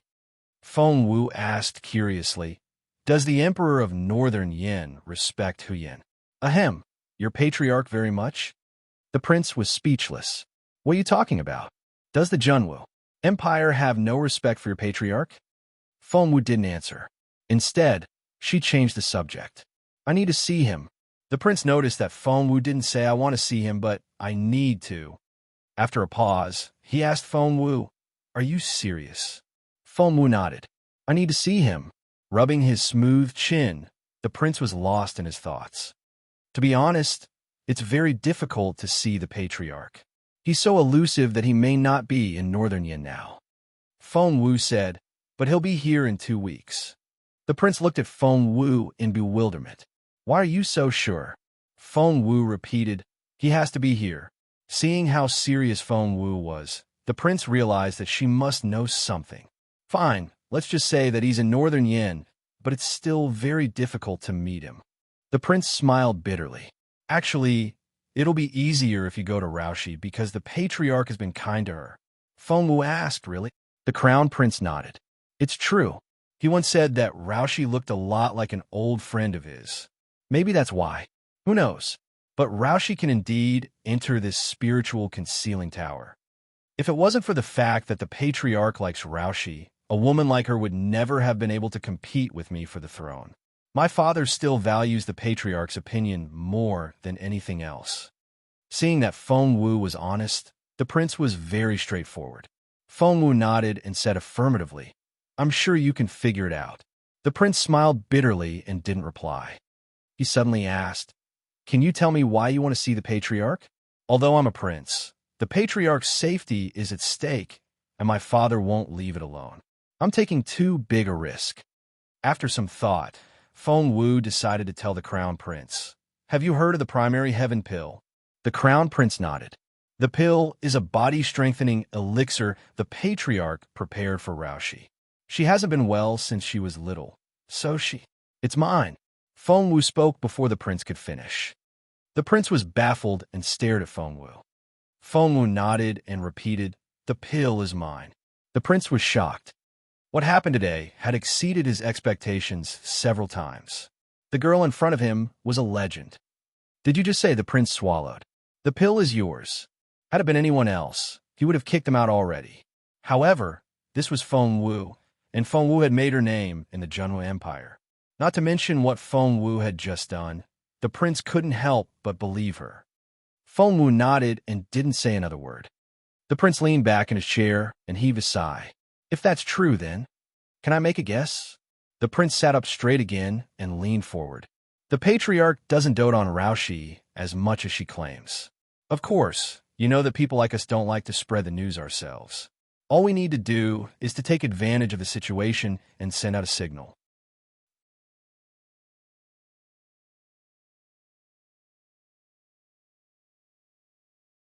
Chapter 38-38. Chapter 38-38. The Patriarch 4. Chapter 38-38. The Patriarch 4. Tilting her head, Feng Wu gave it some thought and said, I don't know if your patriarch really dotes on Raoshi, but what I'm sure of is that the primary heaven pill is mine. Moreover, your patriarch only has the safe custody of the pill, not the right to use it. The prince looked at Feng Wu in amazement. Feng Wu nodded solemnly. The prince took a deep breath. You're so unfathomable. He was scared. Feng Wu grinned. So, are you willing to work with me? She smiled and extended her hand. Closing his eyes, the prince racked his brain. Every man for himself. He would never help Feng Wu for no reason, for the two of them hadn't been emotionally involved before. Therefore, the only thing he cared about now was his personal gain. The prince opened his eyes, which were as clear as bottomless pools and as sharp as blades. "So, what will you give me if we work together?" Keeping his gaze on Feng Wu, the prince enunciated each word. Feng Wu smiled. "I'm going to give you an opportunity to become the king. Will you take it?" Judging by Feng Wu's tone, he knew that she was going to destroy his rival for him. Raoshi wasn't that easy to handle, especially when she had a patriarch behind her. However, this girl seemed to be very influential. They might as well work together. "Happy working with you." The prince shook Feng Wu's hand. They smiled at each other. Meanwhile, the princess's residence was a mess. Thump, thump, thump. Things kept falling. Outside, Saixia and Muley looked at each other, and both saw fear in each other's eyes. The princess they remembered was elegant, unperturbed, and could make other people lose their mind with a smile, but she was smashing things in exasperation now. That was something they had never seen before. "What should we do now?" Muley panicked and asked in a low voice. Saixia waved at her with a straight face, indicating that she should keep her silence. Muley lowered her voice. "But Sister Feiyu is inside. Is something going to happen to her?" Saixia shook her head. Soon, they heard the sound of someone being whipped. Thump, thump, thump. The cracking sounds were so loud that they reminded me of raindrops. With each crack, Muley cringed, and a chill ran down her spine. She covered her ears, but hearing Feiyu's painful voice, Muley thought she was going to have a nervous breakdown. After a long while, she heard the sound of a whip being thrown away. "Come in," a cold voice rang out.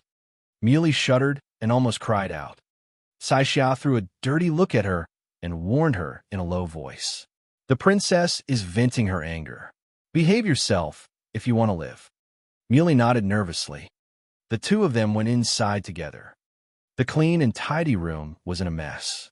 There were crumbs everywhere, and there wasn't even enough room to stand on.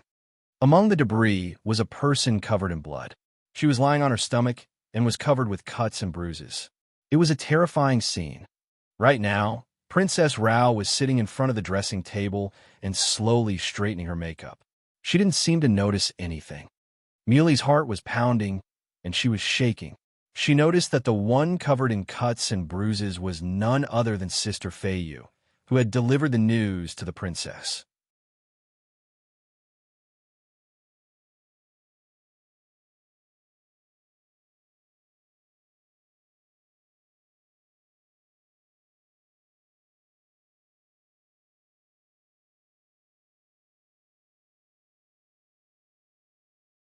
Chapter 3840. Chapter 3840. The Patriarch 6. Chapter 3840.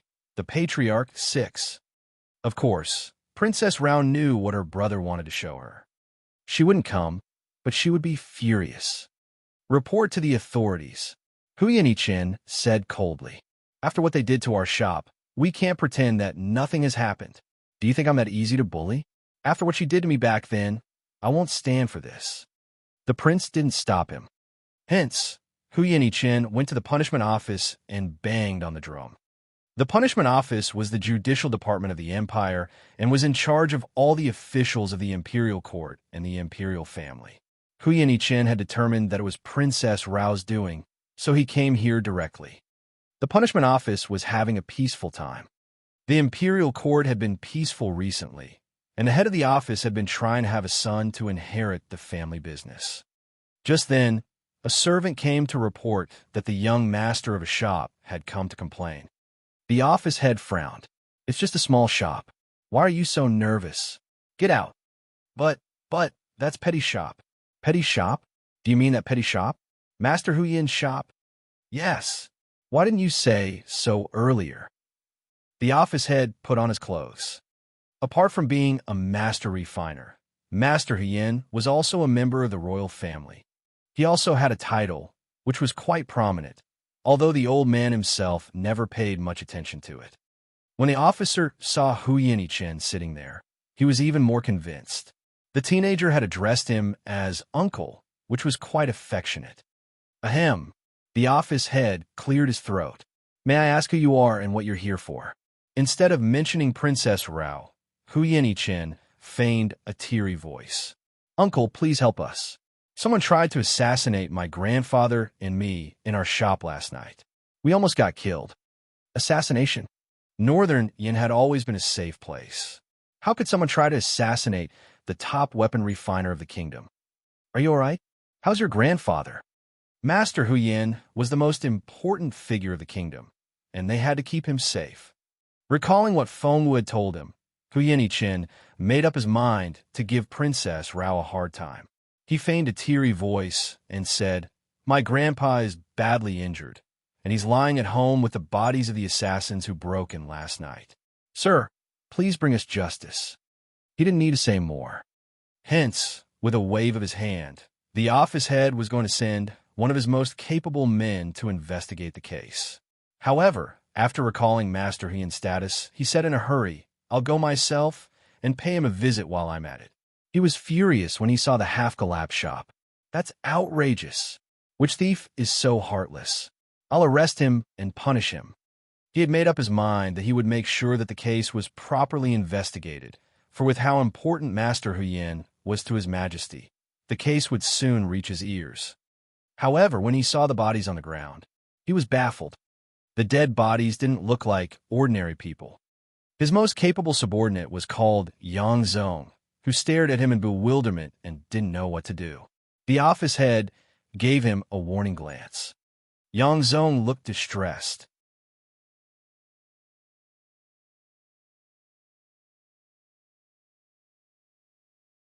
Chapter 38:41. Chapter 38:41. Investigate 1. Chapter 38:41. Investigate 1. Yang Zong looked distressed. However, the office head urged him, check it now.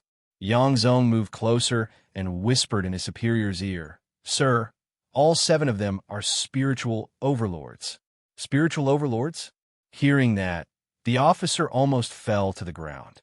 Spiritual overlords were all precious treasures of the kingdom, but now. Are you saying that all of them? The officer went ghastly pale. Yang Zong nodded. The officer was astonished. He didn't know what to say. He was in big trouble. He took a few deep breaths to calm himself down before turning to Hu Chen. Where's your grandfather? He had to talk to the old man. However, Hu Chen only said to the officer with a long face, My grandpa is badly injured and shouldn't be disturbed. Please let me know if you need anything. Having no other choice, the officer asked Hu Chen tentatively, Are all 7 spiritual overlords? Hu Chen looked surprised. Spiritual overlords? No wonder. They're so powerful. My family was almost annihilated last night. The officer looked at Hu Chen in bewilderment. 7 spiritual overlords. How did you survive and leave their bodies behind?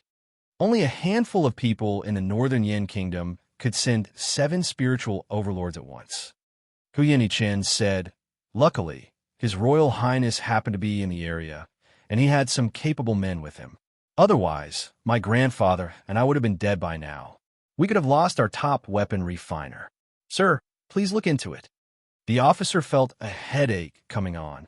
This investigation was going to be very problematic. But what Hu Chen said next was, If you can't do it, don't worry. I'll go to His Majesty now.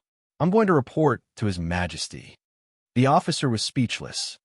To make it worse, Yang Zong, who had finished examining the body, whispered in the officer's ear, There's a body here. It's Princess Rao's secret guard. A chill ran down the officer's spine as he stared at his subordinate. Yang Zong nodded solemnly. The officer drew in his breath. He had been trying to stay out of the competition between the eldest prince and Princess Rao. Who would have thought that the 2 of them had reached this stage? However, the Northern Yin Kingdom was the one that was losing power. At that thought, the officer was furious. He said to Hu Chen, This is too big a matter for the punishment office to handle. His Majesty has to do something. All Hu Chen wanted was to tell the king about it. Princess Rao had sent someone to assassinate him. He would like to see what the king would say when they caught her red-handed. Huyan had no idea what Feng Wu and the prince discussed the night before, nor did he know what their plan was. All he knew was that the girl was so awesome that Princess Rao would never be her match. All he needed to do was follow the girl's order. That was what Huyan thought, but he put on a sad face. Since we have to report this to His Majesty, I'll leave it to you. The officer liked Huyan. After all, Huyan had taken the official route and didn't go above the punishment office when he could have gone to His Majesty directly. You're tuning into the Warrior Lore YouTube channel. Don't forget to subscribe and join us on this journey to catch the most captivating stories.